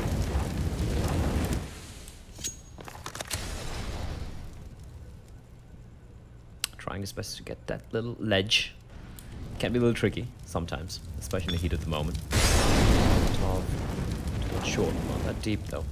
Can potentially obscure his vision, but scoped in, it's going to be harder. Poker F has made his way towards connector. Sai, if he peeks out now, he can get a kill. No, but Poker F, good position. Sai cannot spot him out with that AWP of his, so that could be a problem here for the CTs. Falcon playing to his jungle, but Marzel's all alone. He's completely separated from the rest of his team. And Antidote re-peeks out, wins the kill, gets the kill. Poker F hasn't budged yet. His job is his cutout rotation coming in from jungle. Can't find Amaterasu here. It's all about timing. Poker F finds Sai. Amaterasu lying in wait. Now Falcon in the smoke. Finds a second kill as well. And now it's all on Blackhawk 1v3. Can he pull off some magic? It's Amaterasu versus Blackhawk, and Amaterasu ballsy angle. Spots out Blackhawk, making his way to a CD spawn. Flashbang will not blind anyone. Got a smoke. Blackhawk, timing, but Amaterasu was someone going to come up on top. Blackhawk, valiant effort from him, but not quite good enough. Entity Gaming, they march on. 13 rounds now. That was so very close. And for Malhar, they can go for a buy. Got the bomb down. I think it was a 4th round loss bonus. Yep, 4th round loss bonus plus bomb down money is enough for a decent buy. Utility won't be that great. You can clearly see they've all purchased a smoke a piece. Blackhawk With a little bit of extra money from all those frags, we'll have a smaller top and a couple of flashbangs. In addition to the utility that his teammates carry. But that's about it. Crowd.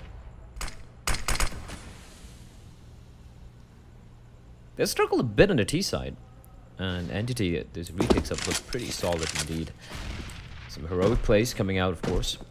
But overall, Entity Gaming CD side is looking like a much better affair as Sai just gets a double kill, finds Antidote and Shabby. I think he found him towards underpass.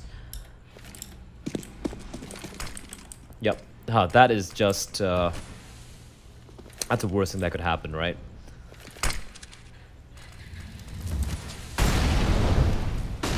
Tough to funnel Proud. There we go. There we go. He does get traded immediately. They're laying in wait. Marzel has no trouble finding both the frags. And that is going to be Entity inching closer to the golden number of 16. You just need 2 more rounds from Malhar. They barely got any frags that round.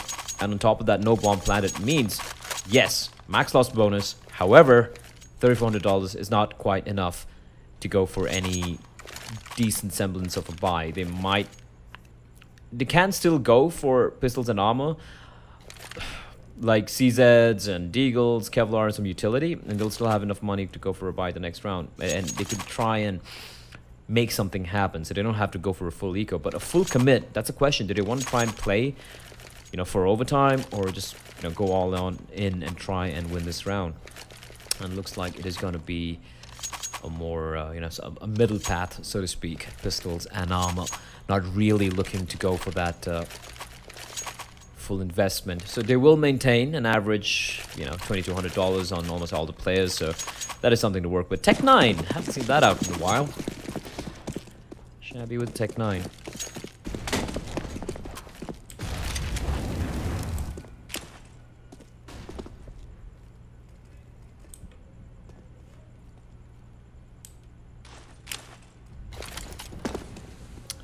With the smoke. Short. Here comes a play towards a side. So is Marzel. He finds 2 kills. Coming from behind is Antidote. Getting the frag and getting the op. He can be deadly, but doesn't shoot a bullet. And Falcon gets a kill. 15 to 10. It is going to be a map match point for Entity Gaming. Just need 1 more round to close it out for Malhar. This is the last gasp. They went on the very light by the previous round just so they can afford everything they want into this potential final round.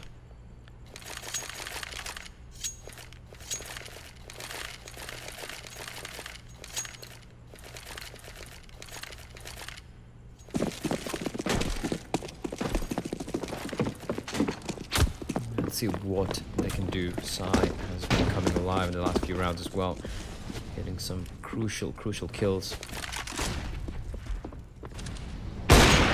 Antidote a little too slow to trigger finger. Sai's gonna peek in. That's an easy kill as well. That's gotta suck. It's really gotta suck.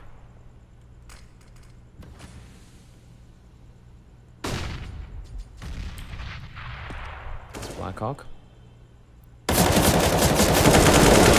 Ranger completely whiffs it. Blackhawk, they can let him into Rasu. It's a very good spot for it, but Sai will decapitate him. Insta-frag. And now it's DA play. Marzel and Falcon. Marzel not allowing them to pass. He is a rock. Falcon, easy frag for him. It's all on Pokeref. What can he possibly do? Flashbang is perfect, and it is going to be Marzel. Close things out. And that is going to be a pretty solid performance coming from Entity Gaming, winning it in style and in a very convincing fashion. And that's it. That's it from my end. A pretty one-sided ending, so to speak. It was pretty tight at one point, but Entity Gaming being the stronger team this time around. That's it from my end. My name is Blay. I hope you guys enjoyed the stream, and I'll see you guys tomorrow.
Okay then. So apparently, I'll tell you, Gautam. Okay. Because apparently the headphones which I'm wearing right now can only transmit sound and Okay. they cannot receive sound. Okay.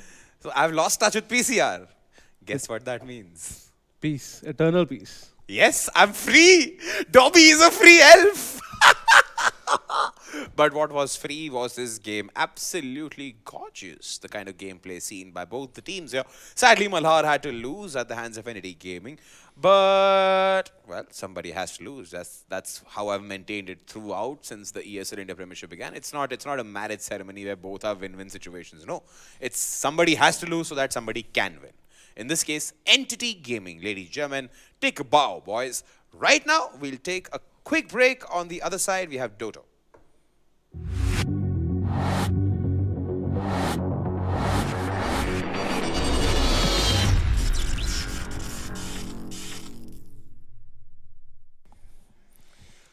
Okay then, after that shorty break, we are back again with the ESL India Premiership 2018 Summer Season Masters League.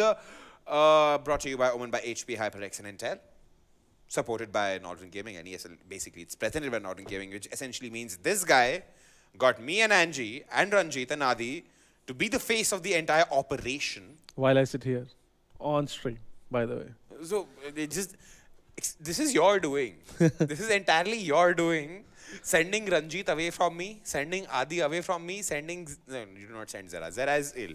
So, Zara is like, okay, she is supposed... It's okay, fine. I'll let her off the hook. You are the harbinger of this. Now you suffer with me. I'm the tide bringer. Now since I can't hear production. Now since I can't hear production at all, I'm a free bird. So let's go YOLO, bro. All right. So we have a Dota 2 game in the offing. Wonderful game today. Isn't that right, Gautam? Yes, we're going to see Buriza playing today. And who was the opponent? You tell me. Cullies. You the analyst. Cullies. Cullies. Cullies versus Buriza. Cullies. Cullies are the opponents, ladies and gentlemen. So let's quickly take a look at Buriza's.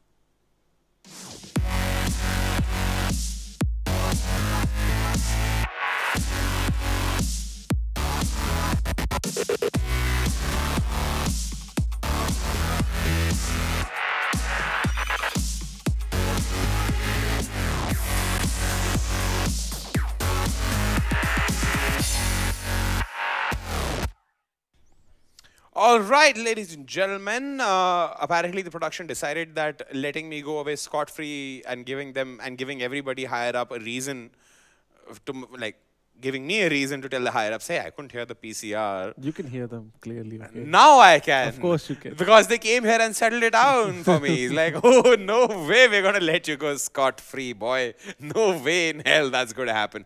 Apparently, I am also known as a WMD. If you do not know what a WMD means, it's called a weapon of massive destruction. Isn't it mass destruction? I just meant massive. Okay. I changed it. Copyright issues. All right.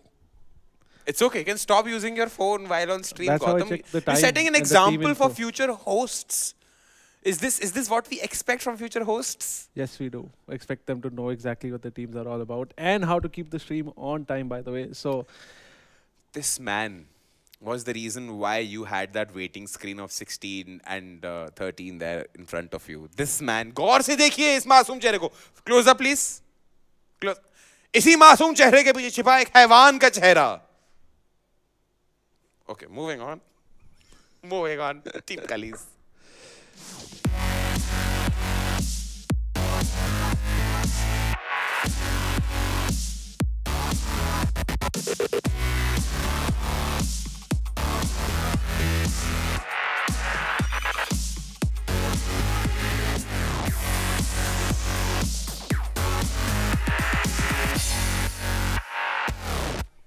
All right, that's Team Cullies. Angie speaks very highly of these lads here. And she does it not in vain, but in the fact that this team, Team Cullies, has over time and again proven that even though they exist in the Masters League, see, it's the same thing which holds true in CS and the same thing which holds true in CR. All the teams are good. Sadly, like I said, it's a shark pit. It's a shark tank. Yes, it is. So it is. so everybody's out there to eat somebody. There's a shark tank, and then there's these blue whales that are sitting there. No. There's something You're much ruining bigger. it. No. Stop right there. Okay, Hold okay. that thought. All right, you go ahead with the shark Pause. tank. So let me reiterate how the Masters League looks when it comes to the Masters League in the ESL India Premiership.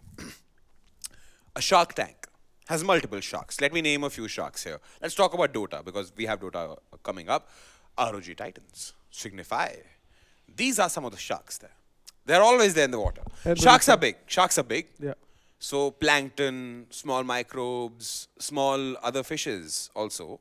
Fish, did I say fishes? Dang. Fish also. The moment the shark opens the mouth, the fish go inside, they become automatic food, right? Now what happens is the shark tank also has a lot of piranhas. These schools of 5-man piranhas, okay? Piranhas are dangerous. Piranhas can cut through steel. You think a shark is going to hold them? I don't know about cutting through steel, but sure. Trust me, I have seen a video where piranhas have cut through steel. Okay. I will show you that video. I will Okay. prove it to you. Okay. So again, I hope it's not from a movie called Piranha. no. Not from a movie, It's a right? live demonstration video of a guy who caught a piranha and Yeah. he held a steel wire, Wire, and he okay, pressed wire. and he pressed that piranha and the piranha cut that wire in clean. Okay. So think about it. One piranha doing that much of damage, you think a shark is going to last when 5 of them gang up? They're going to open that shark inside out. Now that depends on whether the piranhas are being smart about the gameplay or not. I'm not discounting any of the teams in the Masters League. They are sharks and piranhas in their own right. Depends on what you choose to be the very day you have your match. So in that viewpoint there, again, Cullies are the piranhas, are a few of the piranhas. I'm not saying they're bad. I'm saying they have the potential to topple down. They just need to get together and become a unit. Yeah, man. Like I'll tell you how it is. Whack band game. The whack band game with Intensity Pune 5, which they had to forfeit because they lost one of their team members. They were giving IP5 a run for their money. They were in the lead. IP5, on the other hand, they're also piranhas. They gave Entity Gaming a run for their money, for all we know, man. Yes. So think about what I'm saying. They seem very silly correlations, but you look at them in hindsight, you realize, oh my God, this is exactly true. This is happening. This is exactly what's happening. And Cullies are those piranhas. If these guys had decided to gang up together as a team to take down big foes, man, there's no shark in the world. There's no tank in the world which could stop them, man. That's how it is. So that's predominantly क्या कहते हैं इसको मैं नाम भूल गया इसका Cullies, for that part of the matter. Now that we have put faces to the names of both the teams here, let's quickly head off into the game and see whether it's a sharky day or whether it's a piranha-y day.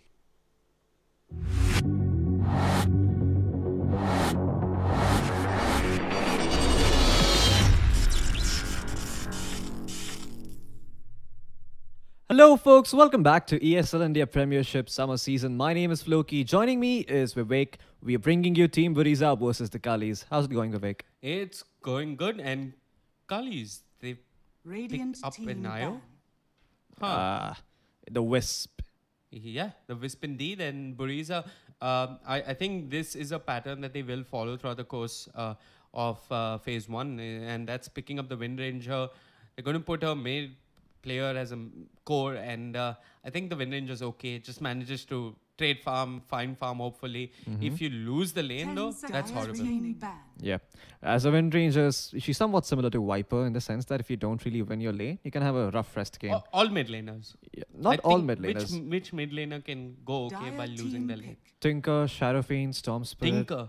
Yeah. Go back to the jungle, you're saying. Yeah, he can go back to the jungle. think- Like, he has recovery. Like, Wind Ranger has no form of recovery. Like, she can't just go to the jungle and start She farming. can jungle, But she'll always be 1 item or 2 items behind, and that actually just might be the difference, right? right. as a I mean, mid so laner. you need to be specifically Yeah. an item ahead or at even. pace. Yeah, Yeah. you need to be at pace or even. You can't be 10 behind as a Wind seconds Ranger remaining. because then your game is just absolutely. I mean, just think of it like this: a Wind Ranger 5 with phase seconds boots against, say, a Shadow Fiend with drums. Who do you think is gonna win that?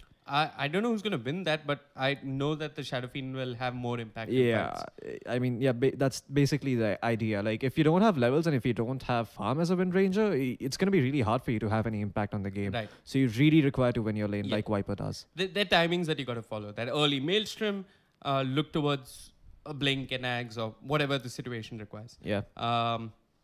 Third pick for Cullies. One thing that I want to point out about this Wind Ranger pick is that she can lane versus most mid laners. She's in a way a strong laner. Yeah. She's got high base damage. She's got wind run.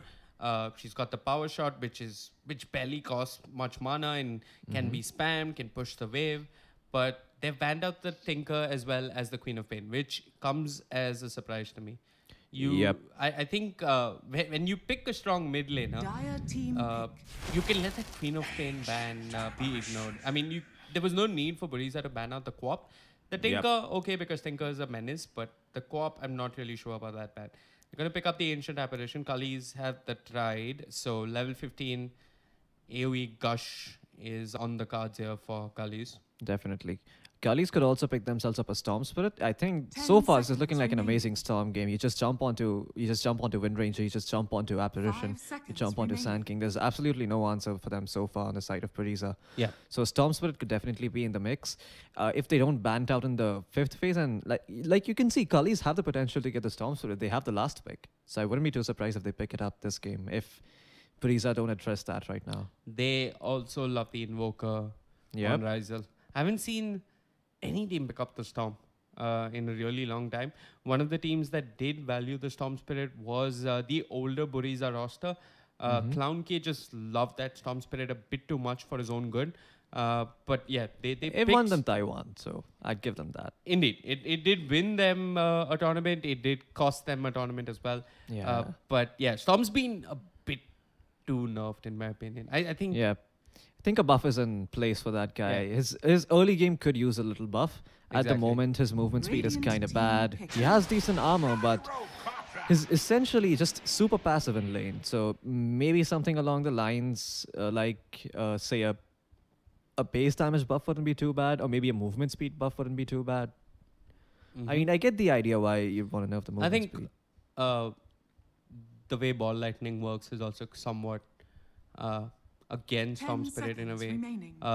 Maybe I think the best buff you could do if this was I mean, if Ice Frog wanted to win a People's Choice Award was buff Ball Lightning, but that's never going to happen. Yeah. Two things that will never happen in Dota, and every time a patch note comes, I'm always looking out for these, is one, a buff to Ball Lightning, and two, the Boulder Smash travel time on Earth Spirit. That's the biggest nerf to Earth Spirit ever. And then he's just continuously face the nerve hammer time and time again. Yeah. Another thing that we don't see very often is Darkseer and a Batrider buff. Darkseer did get... Yeah, he did get a buff in the last few patches. He did get buffed, actually. Sort of, in the last patch. Yeah, but it's still like an abusive husband who comes back and makes up to you by buying you a cake for your birthday and then goes back to beating you soon. I think that's what Iceberg is going to do to Darkseer. Very dark childhood. Indeed. But yeah, Darkseer... I think TI2 is, haunted Ice Frog forever, Light of Heaven with the vacuum. The vacuum going through Song of the Siren. Yep. What the hell? That play. I think everybody knows about it. I think Nullify is the only other spell that goes through Song. The only other item or spell that goes through Song of the Siren, if I'm not mistaken. I'm not sure, but I think you can nullify people in Song. It's a mechanic to try. It's a mechanic to test. Oh yeah, I'm not sure actually. I think it might be because so the way Song of the Siren works is that it makes it impossible. It gives them magic. If Naga uses Song and then uses Nullifier on an opponent, it does go through. Okay, I'm not sure how Song works, but yeah. Well, we can figure that out later because it seems that Buriza have panned out the Shadow Fiend, so they really want this Wind Ranger to have a good time. Shadow Fiend is one of those heroes that can somewhat outlane Wind Ranger because of the razors, but it's difficult. And oh boy, this is looking like an amazing Storm game, but they have to address the Doom, that's all. I think as long as they address the Doom in each fight, this can be an amazing Storm game. You can jump Slark, you can jump Wind Ranger, you can jump Apparition. You just have so many choices, and like you can see that Buriza don't have much counterplay. If Doom ends up getting used and the hero is not Storm Spirit, you're still gonna have like trouble dealing with the Ravage and the Gyrocopter, and you still have the relocate out in the form of the Wisp. So the Doom is essentially useless this game. It's Dragon Knight or Invoker. Yeah, Invoker because they like it, Dragon Knight because I think it's a better pick, but okay. Against a Doom and an Ancient Apparition, I mean, there's a lot of magical damage against in Buriza's favor. Yeah, so. but against a Doom and an Ancient Apparition, no hero sounds good, really. Yeah.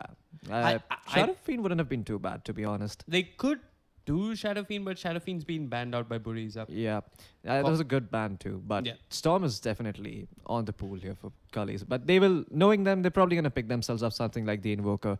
And that Invoker is probably going to have a big red dot on his head for the rest of the game. And indeed, it's going to be the Invoker. So that's going to be Ryzel's hero heading towards the mid lane against Micro on his Wind Ranger. A matchup that Micro should do fine in. But if Ryzel manages to win the first creep wave CS battle, he can get the level advantage. And a Wind Ranger who has not won a lane is, I mean, it's a really scary position to be in.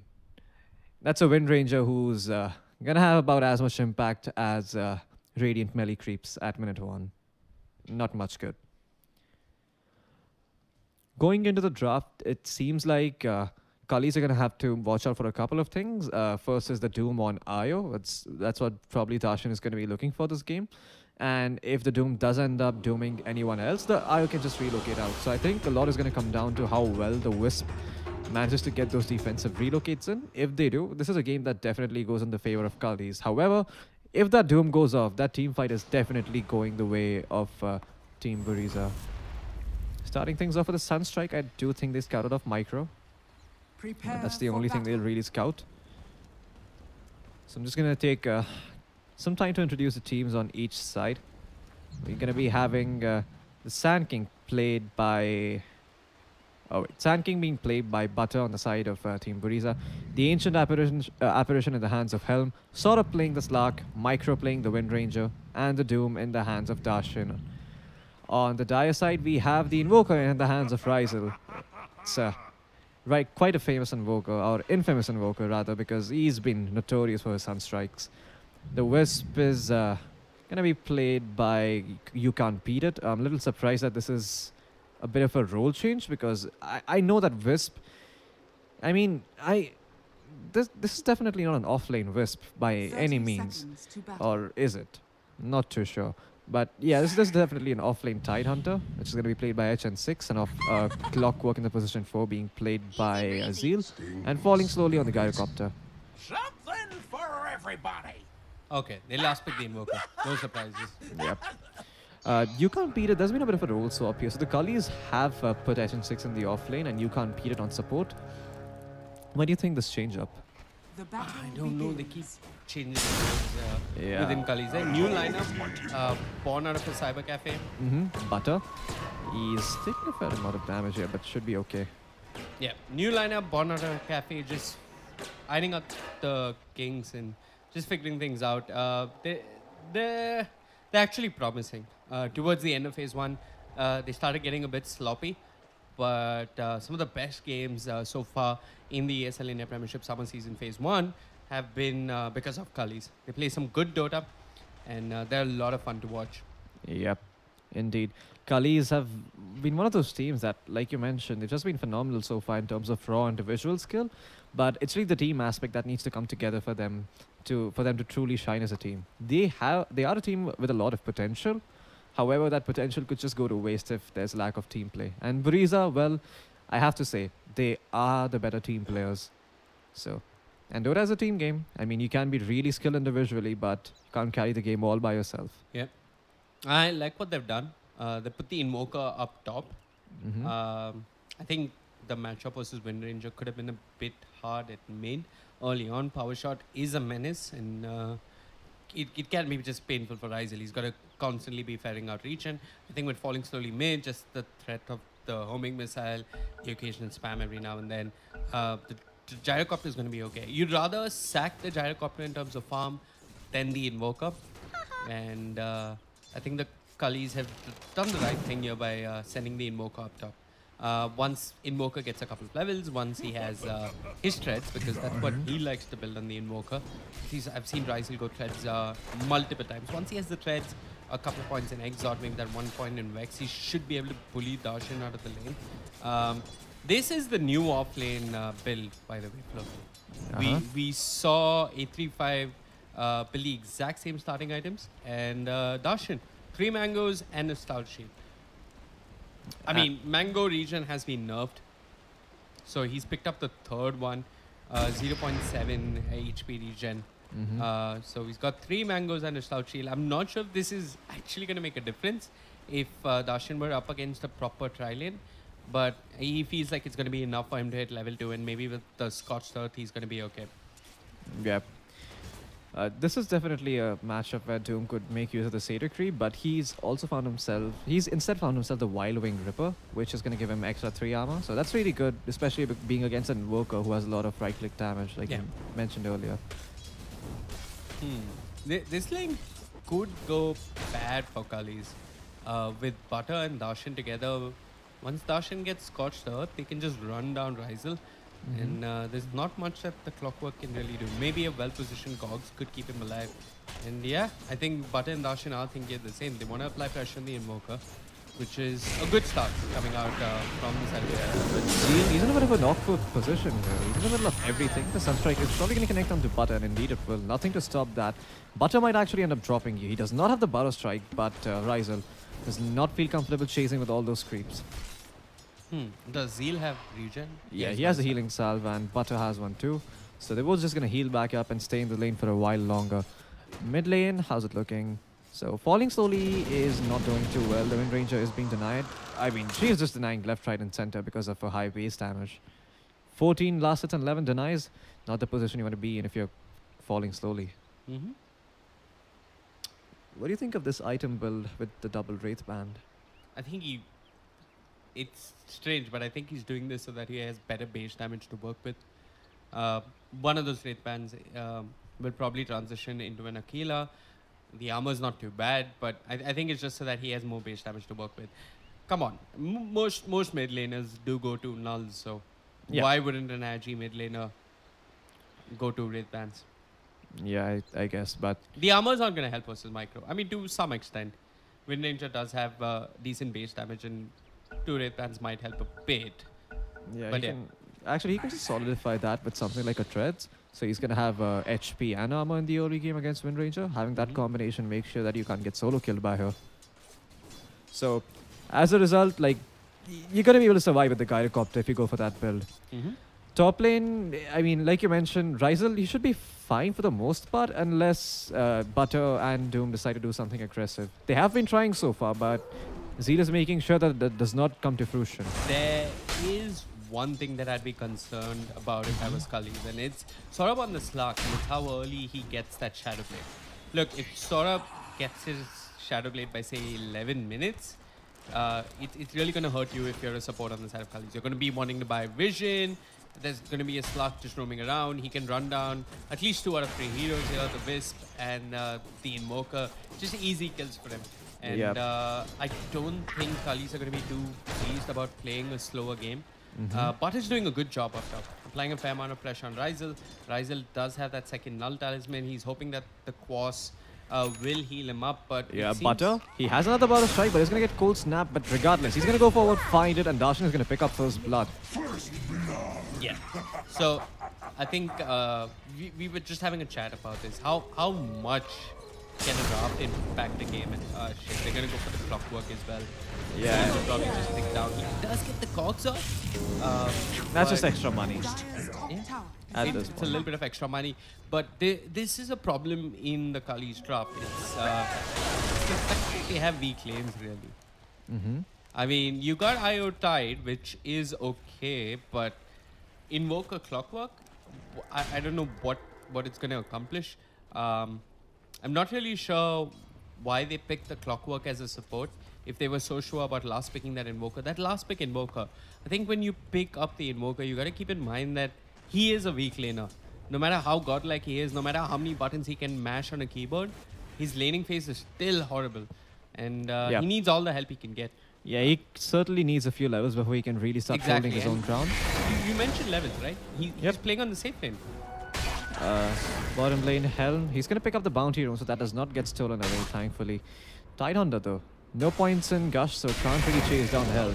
And Helm, I mean, he's trying to turn it around. And with luck, nah, he's just going to TP out. Nothing to stop that when you don't have cold feet. He's going to make it out to safety.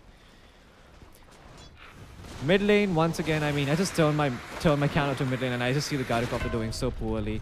Not really his fault in all honesty. You have really short attack range as a Gyrocopter. You have low base damage. And unless you get any rotations, you can't really kill the Wind Ranger. So what are you going to do? Yep.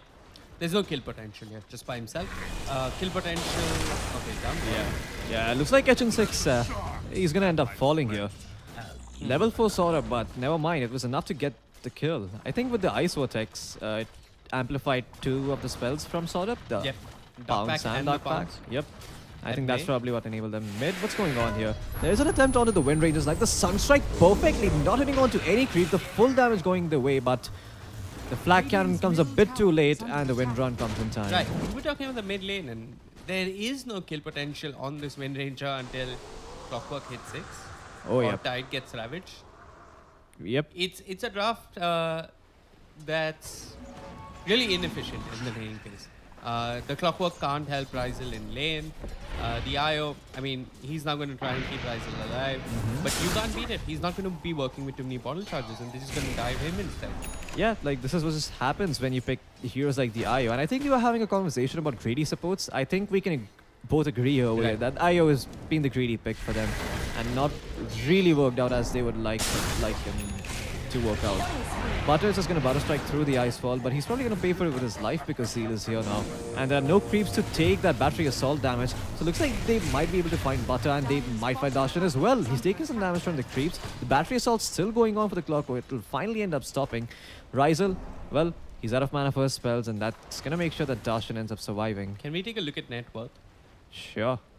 The Gyrocopter is somehow on top and he's now going to die. Little surprised that Gyrocopter was somehow on top of net worth. Oh! The Wisp. Almost killing Micro over there, but you can't beat it. Has to be careful. Beats another power shot, he's actually gonna die. Oh, the secondary... No, he's not gonna find them. That was a good attempt, but a little optimistic there from You Can't Beat It. What's happening top lane? Looks like there's an attempt onto Ryzer's life. No Doom, but Doom is not even required. It's only the Infernal Blade doing the trick. But Falling Solely has rotated it, so he's probably going to be able to find a revenge kill on the Doom. And if he finds this, it's a big streak going his way. He's had a rough time, he really needs this goal, and he will find it. The Doom, well, wasn't gotten off at the last moment.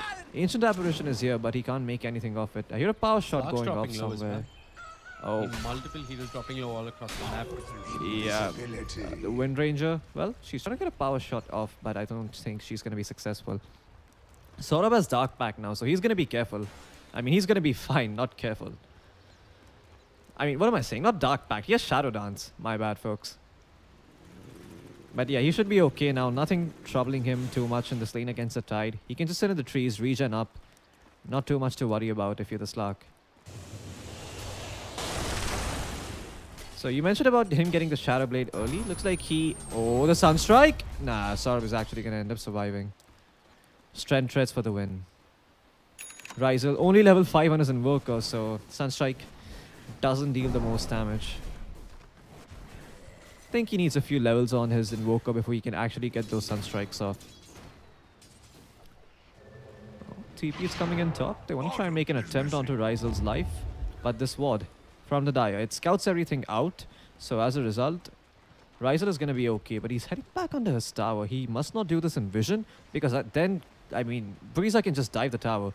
Zeal's going to go forward and break the smoke, and looks like Butter will not bite. Darshan, though, he's trying to chase forward, but they're just going to have to feel happy with finding a Forge Spirit from the Invoker.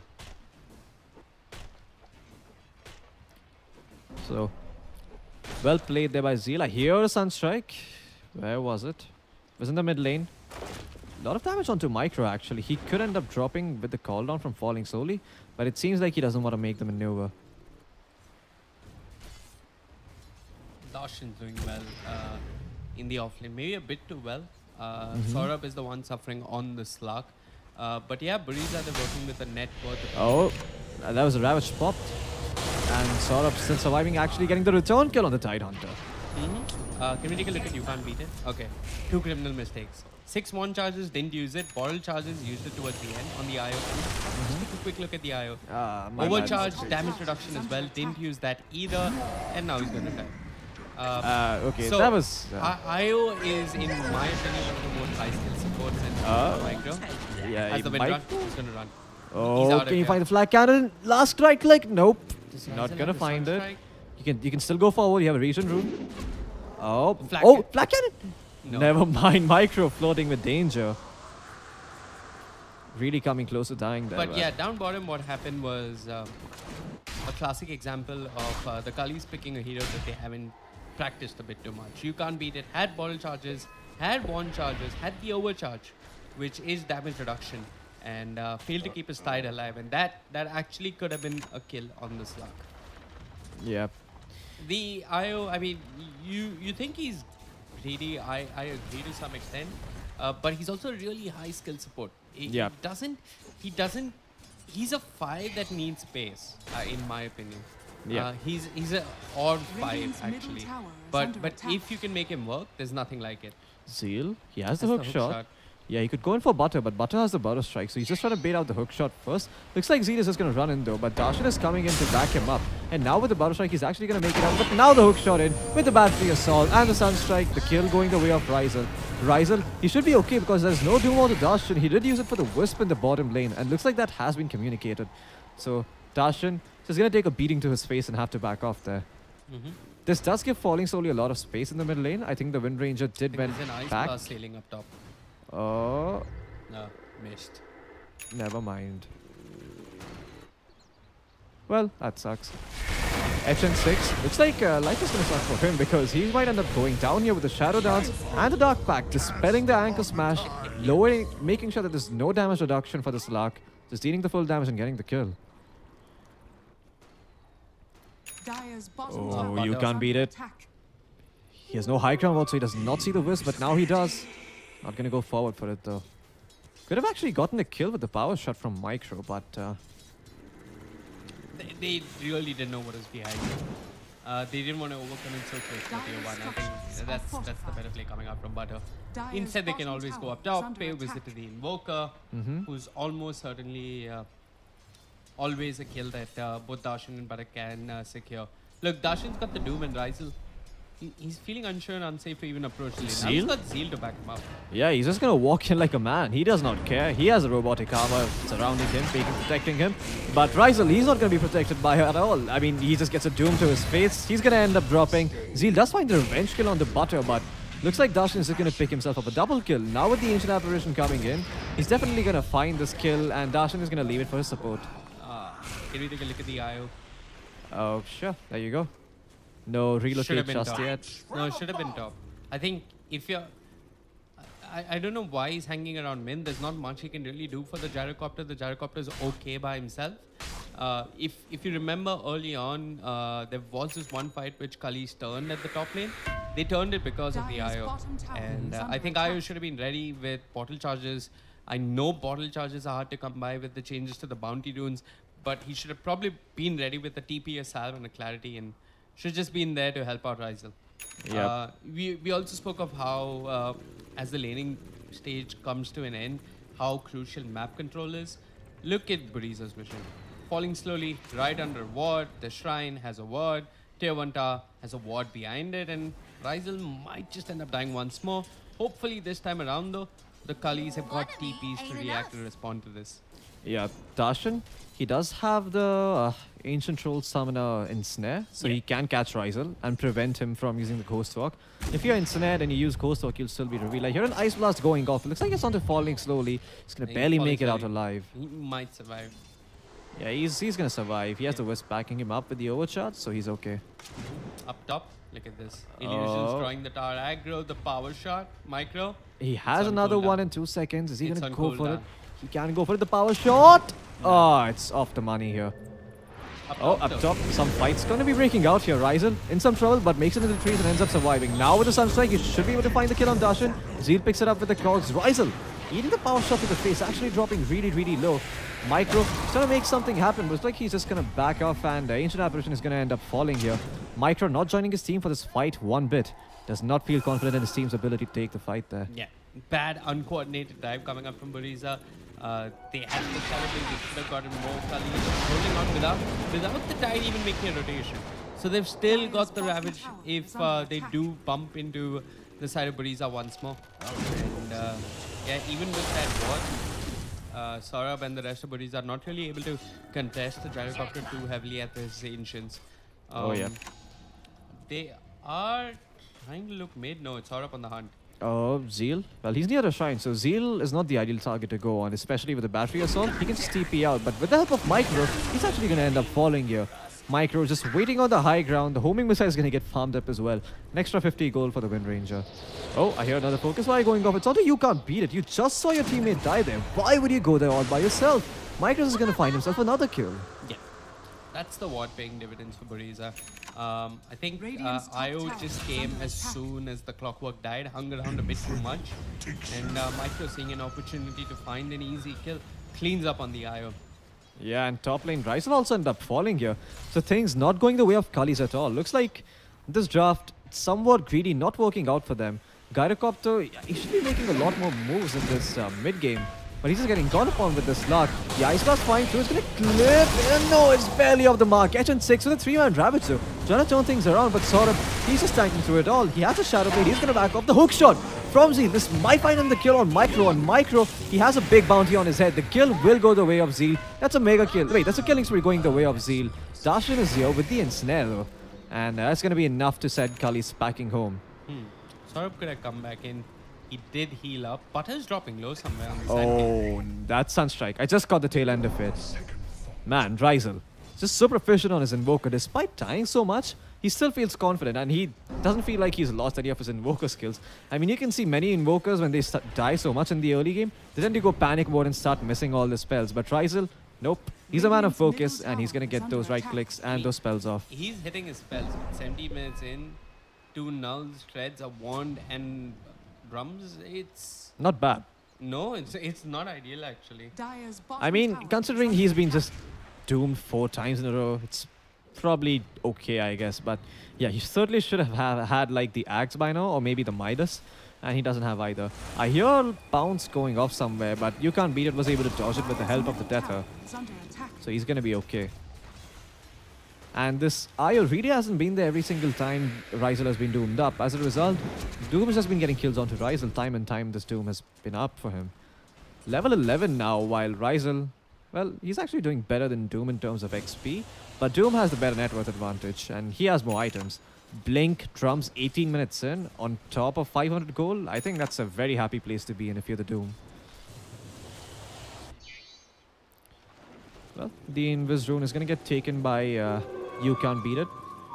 Just tether to the Gyrocopter, and the Gyrocopter is actually quite speedy with the help of the tether. They might be able to find Butter here, but it's still only a position for Sand King. Butter is very close to his blink though, so dying at this point is not ideal. The TPs are coming in from Buriza. They want to make sure that there's nothing of it, that nothing comes of this gank. And Doom, he's actually going to blink in and find the Gyrocopter. The Ice Blast, that's going to be off the mark, but at least the eye is going to be on the mark. There's no relocate just yet. It got cancelled with the Burrow Strike. Butter with the plays, making sure that the Wisp can't relocate. But now, Zeal with the hook shot and Power Cogs as well, surrounding the Doom from all sides. He's not going to be able to walk away from this one. Sunstrike coming in, that's going to clean up Darshan.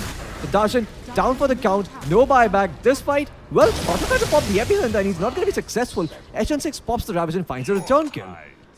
A big, messy team fight, but finally it looks like it bent the way of Cullies. They lose the Gyrocopter, but they find the Sand King as well as the Doom. Actually, I think should be in these fights. Yeah, Saurabh should be in these fights. Micro, he's farming his next item, but he can be farming healers right now instead of farming the hard camp. Yeah, probably. I think he's probably going to attack the shrine. Yeah, probably goes looking for a pickup. Indeed. Making that efficiency play by putting the Echo Saber in the backpack there. Smart move. Falling slowly. He's getting closer and closer to his BKB. What do you think of this first item, BKB? I'm not too sure about this. Against a Doom and a Wind Ranger and a Slark and an Ancient Apparition. Think this is the right choice?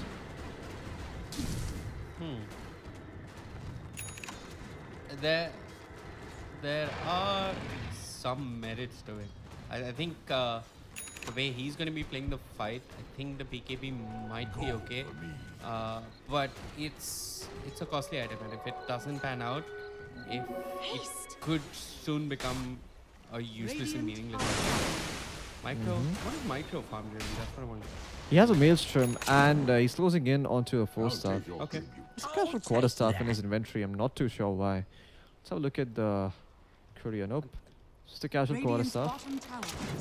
Chilling in his inventory. I'm not sure why he has that quarterstaff.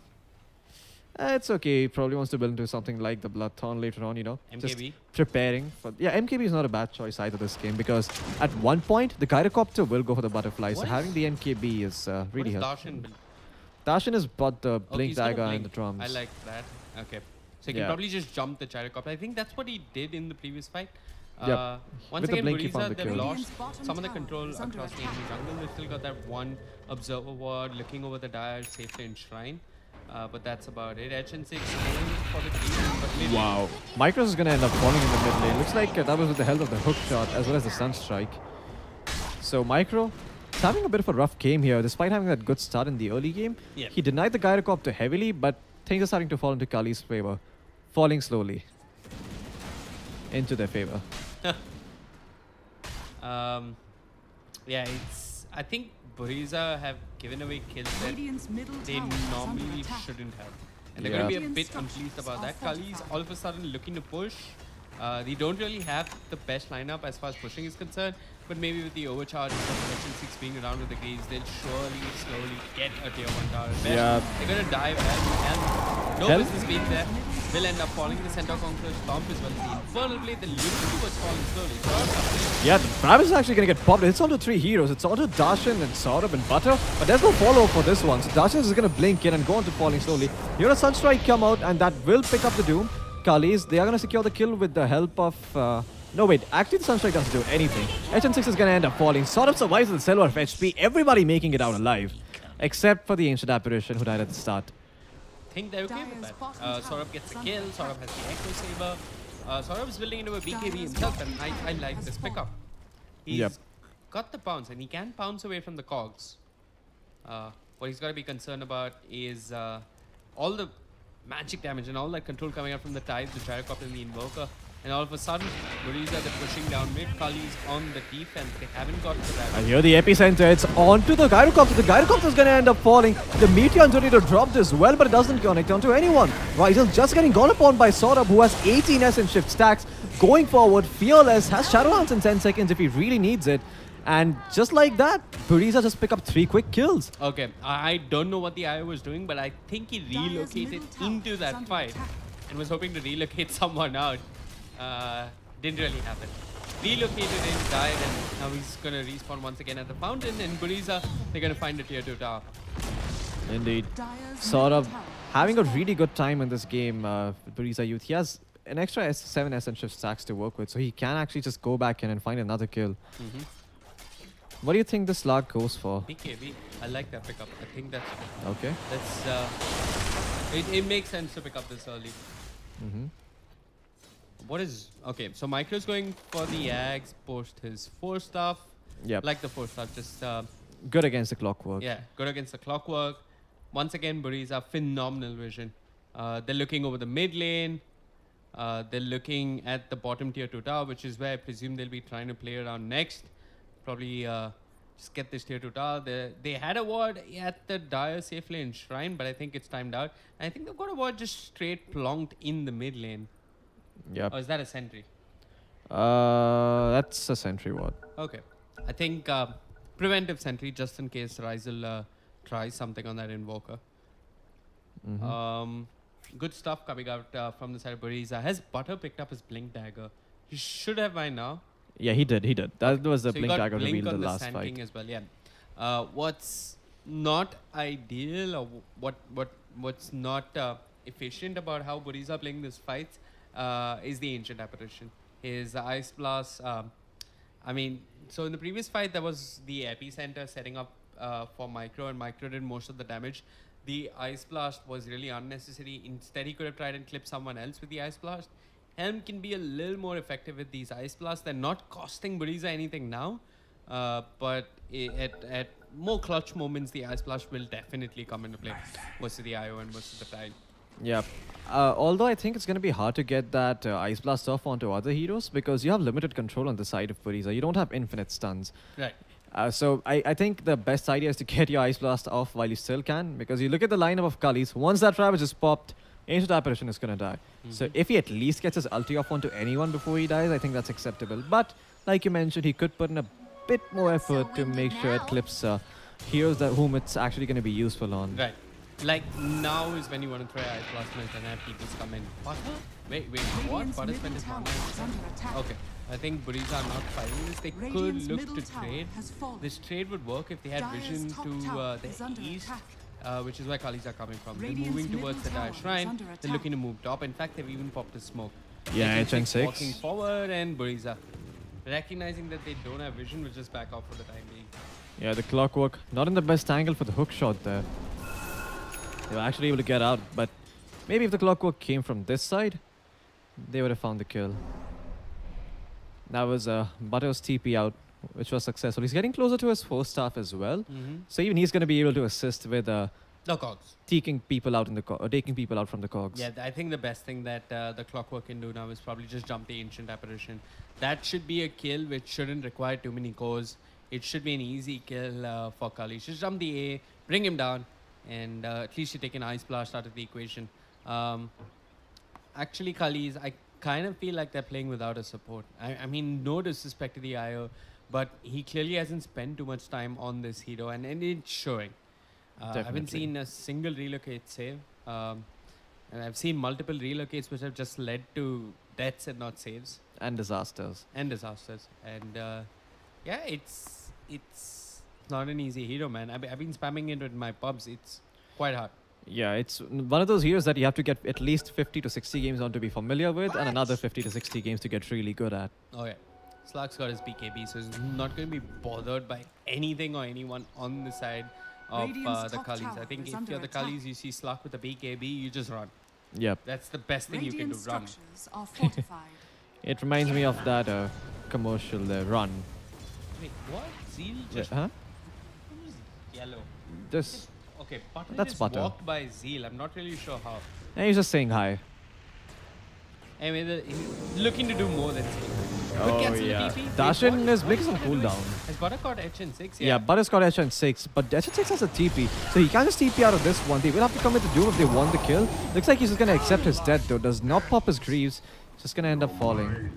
Yeah, the Ice Blast was there, so the Greaves wouldn't have really done too much. But yeah, didn't pop the Ravage either. Probably the correct thing to do. 37 seconds without the Tide. Could Buriza go Roshan? Could they look for a tier 2 tower up top? I'm not really sure.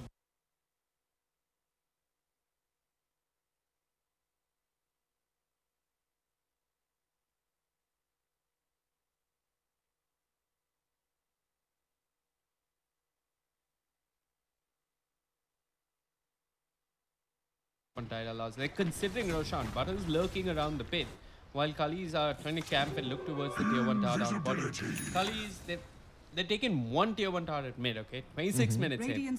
They're really struggling as far as map control are concerned. Maybe Buriza want to defend the tier 1 tower down bottom, but they're going to give it up. That would have probably been the ideal decision for them, because it was Cullies pushing down bottom without the Tide. But yeah, Buriza hesitate. They don't get too much done. But Saurabh's big, and Saurabh's an issue. Should probably go hunting for a pickup. Thankfully, this ward did scout out Saurabh though, so they know that the Slug is up top. And Tide Hunter, it's hard to bring down unless they come at the epicenter. Oh, the Ice Blast, it is flying through. Is it going to connect onto HN6? Looks like it might. HN6 still surviving, only for a little while longer though, because the power shot flips onto him perfectly and finds the kill. Now Saurabh, he's just moving forward with the BKB. The Gyrocopter has been duped up. You can't beat it. He relocated into the fight, and as a result, he can't get out. Rizel, he just has to run away with the Ghost Hawk. Gyrocopter still doomed up, still running away from his team. While on the back lines, Zeal has to pay the price. He's just gonna end up falling. Triple kill for Micro. They could have gotten more, but okay. They lose the Doom, but they find 3. So yeah, I think Butter is got to move around the Slark in these fights. He wants to keep offering control so Saurabh can keep stacking up the Essence Shift, keep killing these cores. They went on Invoker. I'm going to point out an example from ESL 1 Birmingham. I think Pain Gaming picked up the Slark yesterday versus Mineski in game 1, and he had a fantastic game, but one of the things he did was just carry detection early on. And I don't think detection is a support item. Yeah, detection it's for everyone. There's no reservation for who buys detection. And I think Saurabh, if he had detection, would have found a kill onto the Invoker, which would have been so much more meaningful. Now, they move into Roshan. Can't really clean it up just yet. They're going to have to back away. But they find the tier 2 tower up top, if I'm not mistaken. Yeah, they've also found the Ags onto Ryzel, yeah. The Invoker is going to be having a lot more effectiveness in these fights. You think so? Yeah, I think so. I mean, think he's going to be effective. Yeah, so I like how he changed up his kill build. Yeah, he went for more points into Vex. Exactly, that's what his team needs from him. Yeah. They need more control coming up from the Vex. Indeed. That extra EMP mana burn and also the attack speed is really going to help them win these team fights. The Tornado, uptime on the Tornado, all those good things. Buriza, I think this Radiant Observer ward, no. Okay, that Radiant Observer ward is not scouting out much. It's blocking a camp, really. Anyway, I thought they scouted out Cullies in their own jungle, but they are moving towards them. Cullies grouping up towards the top lane. They don't have the Ravage. They probably want to get out of here. Yeah. They're trying to take this tier 1 got one. They have. Yeah, it's going to be Zeal who's going to be the unfortunate victim of this push. Not even trying to fight Saurabh. I mean, he's just going to accept his death, and Saurabh is going to farm a bunch of cogs on top of the clock. There's one issue for Buriza is that grouping up and going high ground right now doesn't make sense because of the draft they have. They really can't look to push and end the game with the heroes they have. They've got to keep finding pickoffs. They've got to keep pushing back Cullies, ensure that they have a net worth advantage. This Roshan though might give them a little bit more wriggle room to work with. But yeah, it seems as if Cullies want to contest, and I think they should. They've got Ravage, they've got Rocky spawning in 10, he's got a Shrine to work with.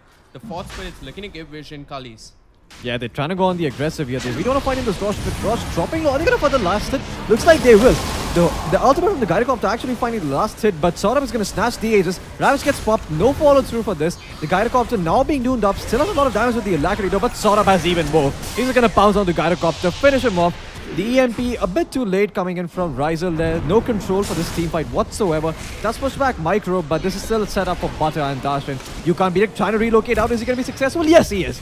At least he saves Ryzel. But on the back line, they end up losing Helm. Zeal, does he get out of this one safely though? Looks like the answer might be no, because Butter, he is here with the Barrow Strike. Even though the pounds miss from Saurabh, the Barrow Strike does not. And as a result, Saurabh will find the kill. Still chasing the IO. Oh, the IO? Yeah, well, he did relocate back into this fight, and he's trying to desperately get out. He could tether the creeps over here. Is he gonna find it? Nope. Wait, I think he probably forgot that he could tether the creeps. Because he was in the range. Huh. Yeah, he could have tethered to the dark repair, but yeah. Buriza win a crucial fight at Roshan. They've got Aegis on Saurabh, 28 stacks of the Essence shift in...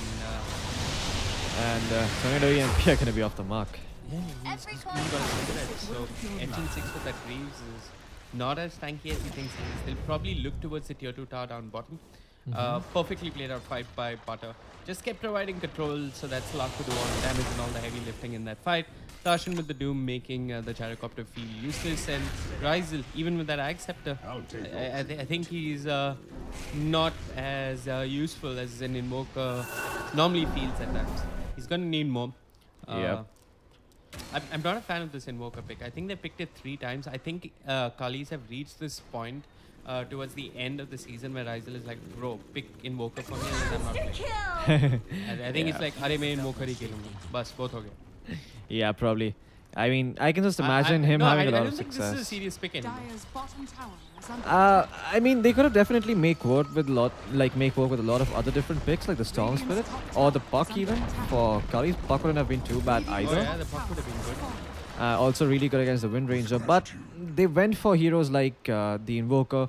They're already greedy by themselves, and then on top of that, you get heroes like Wisp, who don't pull their weight in the early game and just become a liability for the lineup of Cullies. Yeah, they're gonna kill the creep wave.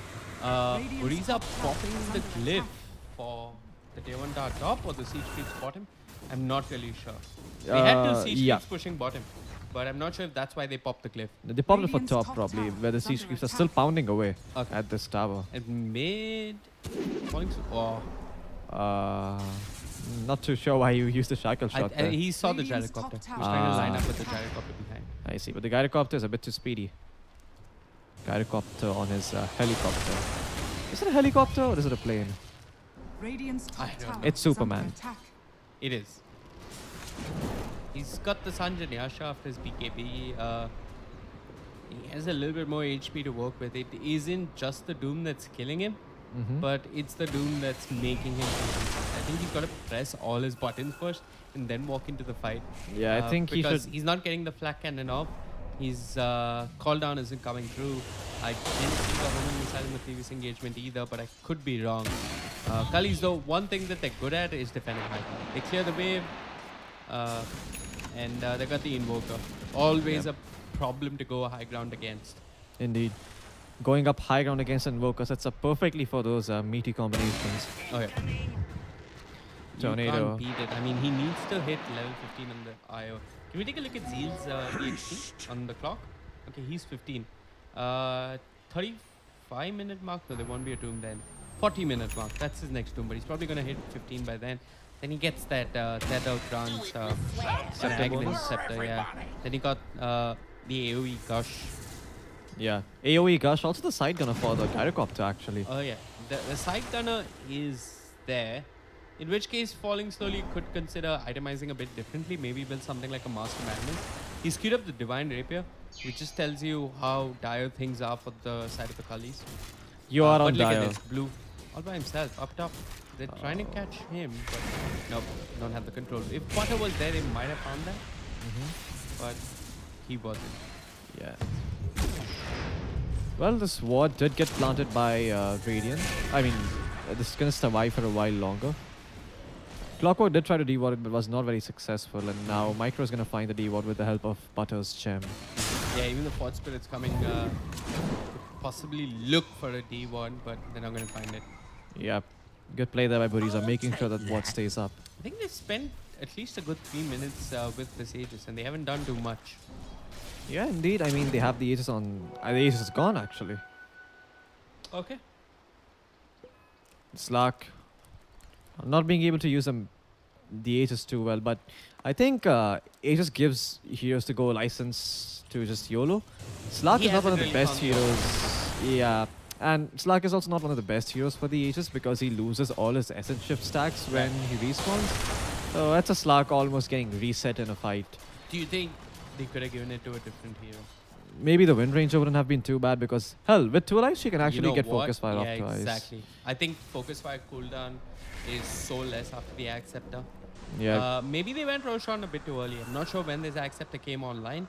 But yeah, I think they're going to start looking to siege with this Acceptor on the Wind Ranger. The good news for them is that with their Aegis, they've got a lot of map control. I remember at the 34-minute mark when Clockwork was coming for the D-ward up top, they had a 17,000 net worth advantage. It's not 20,000. 5 heroes farming 1 wave that comes to the tier 3 tower isn't a lot of gold. And Cullies, all they got to do is turtle, hope, and pray for the best. Actually pray that Buriza mess up and going high ground. But now though, Micro just dancing around, gets the Focus Fire going. Yeah, looks like they can try to go in. Darshan finds the do perfect on the Gyrocopter once again. The Gyrocopter not even getting to pop his BKB, but the relocate. Save is there from the Wisp, but he dies in the base. The Ancient Apparition ulti doing its work, and with that, I was casting so hard I actually ended up coughing that the hookshot is going to end up missing perfectly in between the hands of Saurabh and Micro. Yeah, Cullies buyback first out. Yeah, I mean... Nothing of value really thrown away from Buriza. I mean, sure, they committed the Doom and the Ice Blast, but that's about it. I think Potter hit an epicenter. I don't know what that connected on, but they're not going to be too concerned. Actually, wait, what? Etchin sir? I mean, this is a very ballsy move, but his team was coming to back him up, so if Slark would have stood there to fight, he would have probably lost. I think Buriza would take that fight any day. I mean, they've got the lead. This is when you want to fight. You know you're ahead of your opponents. Actually, Saurabh is on the hunt all by himself. He sees someone at mid. It is Ryzen and Evo. He's literally in the middle of 4 heroes, taunting them to go on him. He has the Shadow Dance available, and the Dark Pact is going to make sure the Ravage does not last on him for any while longer. He also has the Pounce, so he's going to be able to pounce away to safety. But the Shadow Blade is going to do the trick for now, and the Shackle Shot as well. Hook shot forward though from Z. This might be a kill onto Michael. Michael has the first up. While Darshan just going to jump in with the BKB. The Wisp being controlled by Butter from the back line. Trying to help out Ryzer. Going to finally be able to help out Ryzer, but Yukon is taking so much damage. He's going to end up falling. Darshan picks up that kill. HN6 goes down as well. Falling slowly, trying his best to make something of this. But Darshan and Saurabh just slicing and dicing, getting the kill and also getting the game. GG, well played is called. Cullies do end up tapping out 1-0 in the favor of Buriza.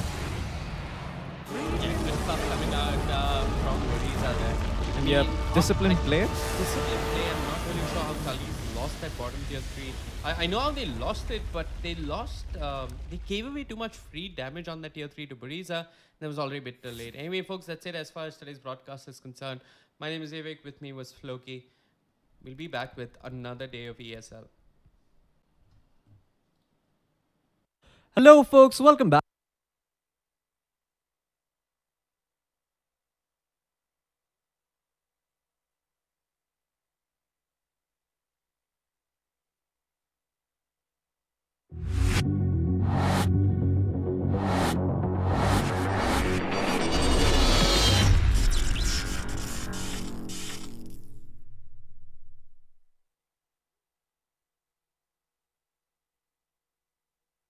बहुत गर्मी हो रखी है ये match बहुत ही ज़्यादा hot था, absolutely hot था. Okay, no, actually it's Delhi weather which was hot. I'm just Delhi's kidding. pretty hot right now. Yeah, it is. Delhi is turning hotter by the day. But what was equally hot was this game. Buriza was on point. They were being the Sharks they're supposed to be in the Masters League, and they showed Cullies that sometimes, just sometimes, you cannot find your way out of the Sharks' belly. Yeah. And that is what was proven today. No harm done, Cullies. You can take that as a lesson that next time when you face Buriza, this is not the way you will go down. Not the way you will go down. You will go down with a greater fight, probably bite your way through, whether it's Kevlar, Steel, or Buriza. But for today, this is all we have. Gotham? Yeah, signing out for the day, man. Yeah, so we'll catch you guys again tomorrow. Basically, it's just going to be me. Gotham will be abandoning me tomorrow. I will just do it alone. Same time, same place.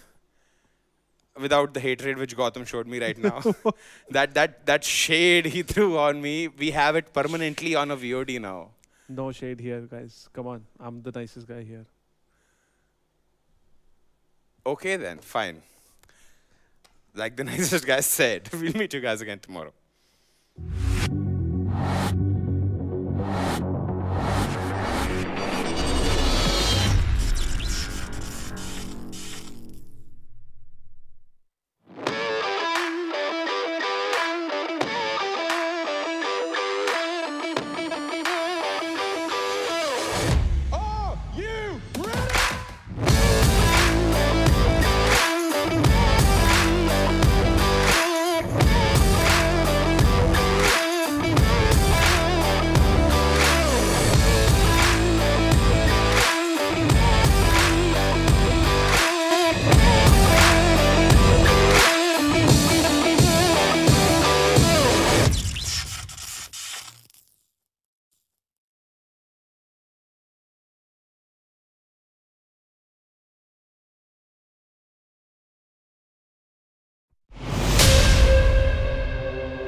They say gaming is easy. They say this is not a job.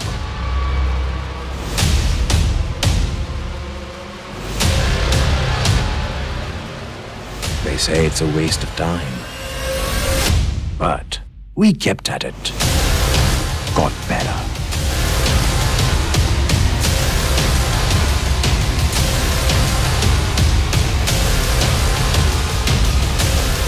We grinded, leveled up, and conquered.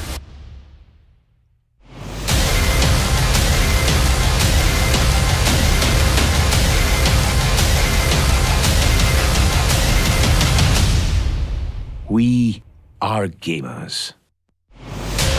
We are the ESL India Premiership, powered by Omen by HP.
The guy's out.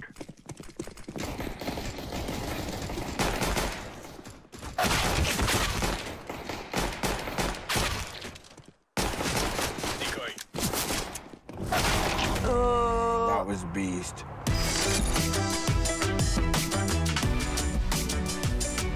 Game, record, and stream without compromise on Intel Core i7.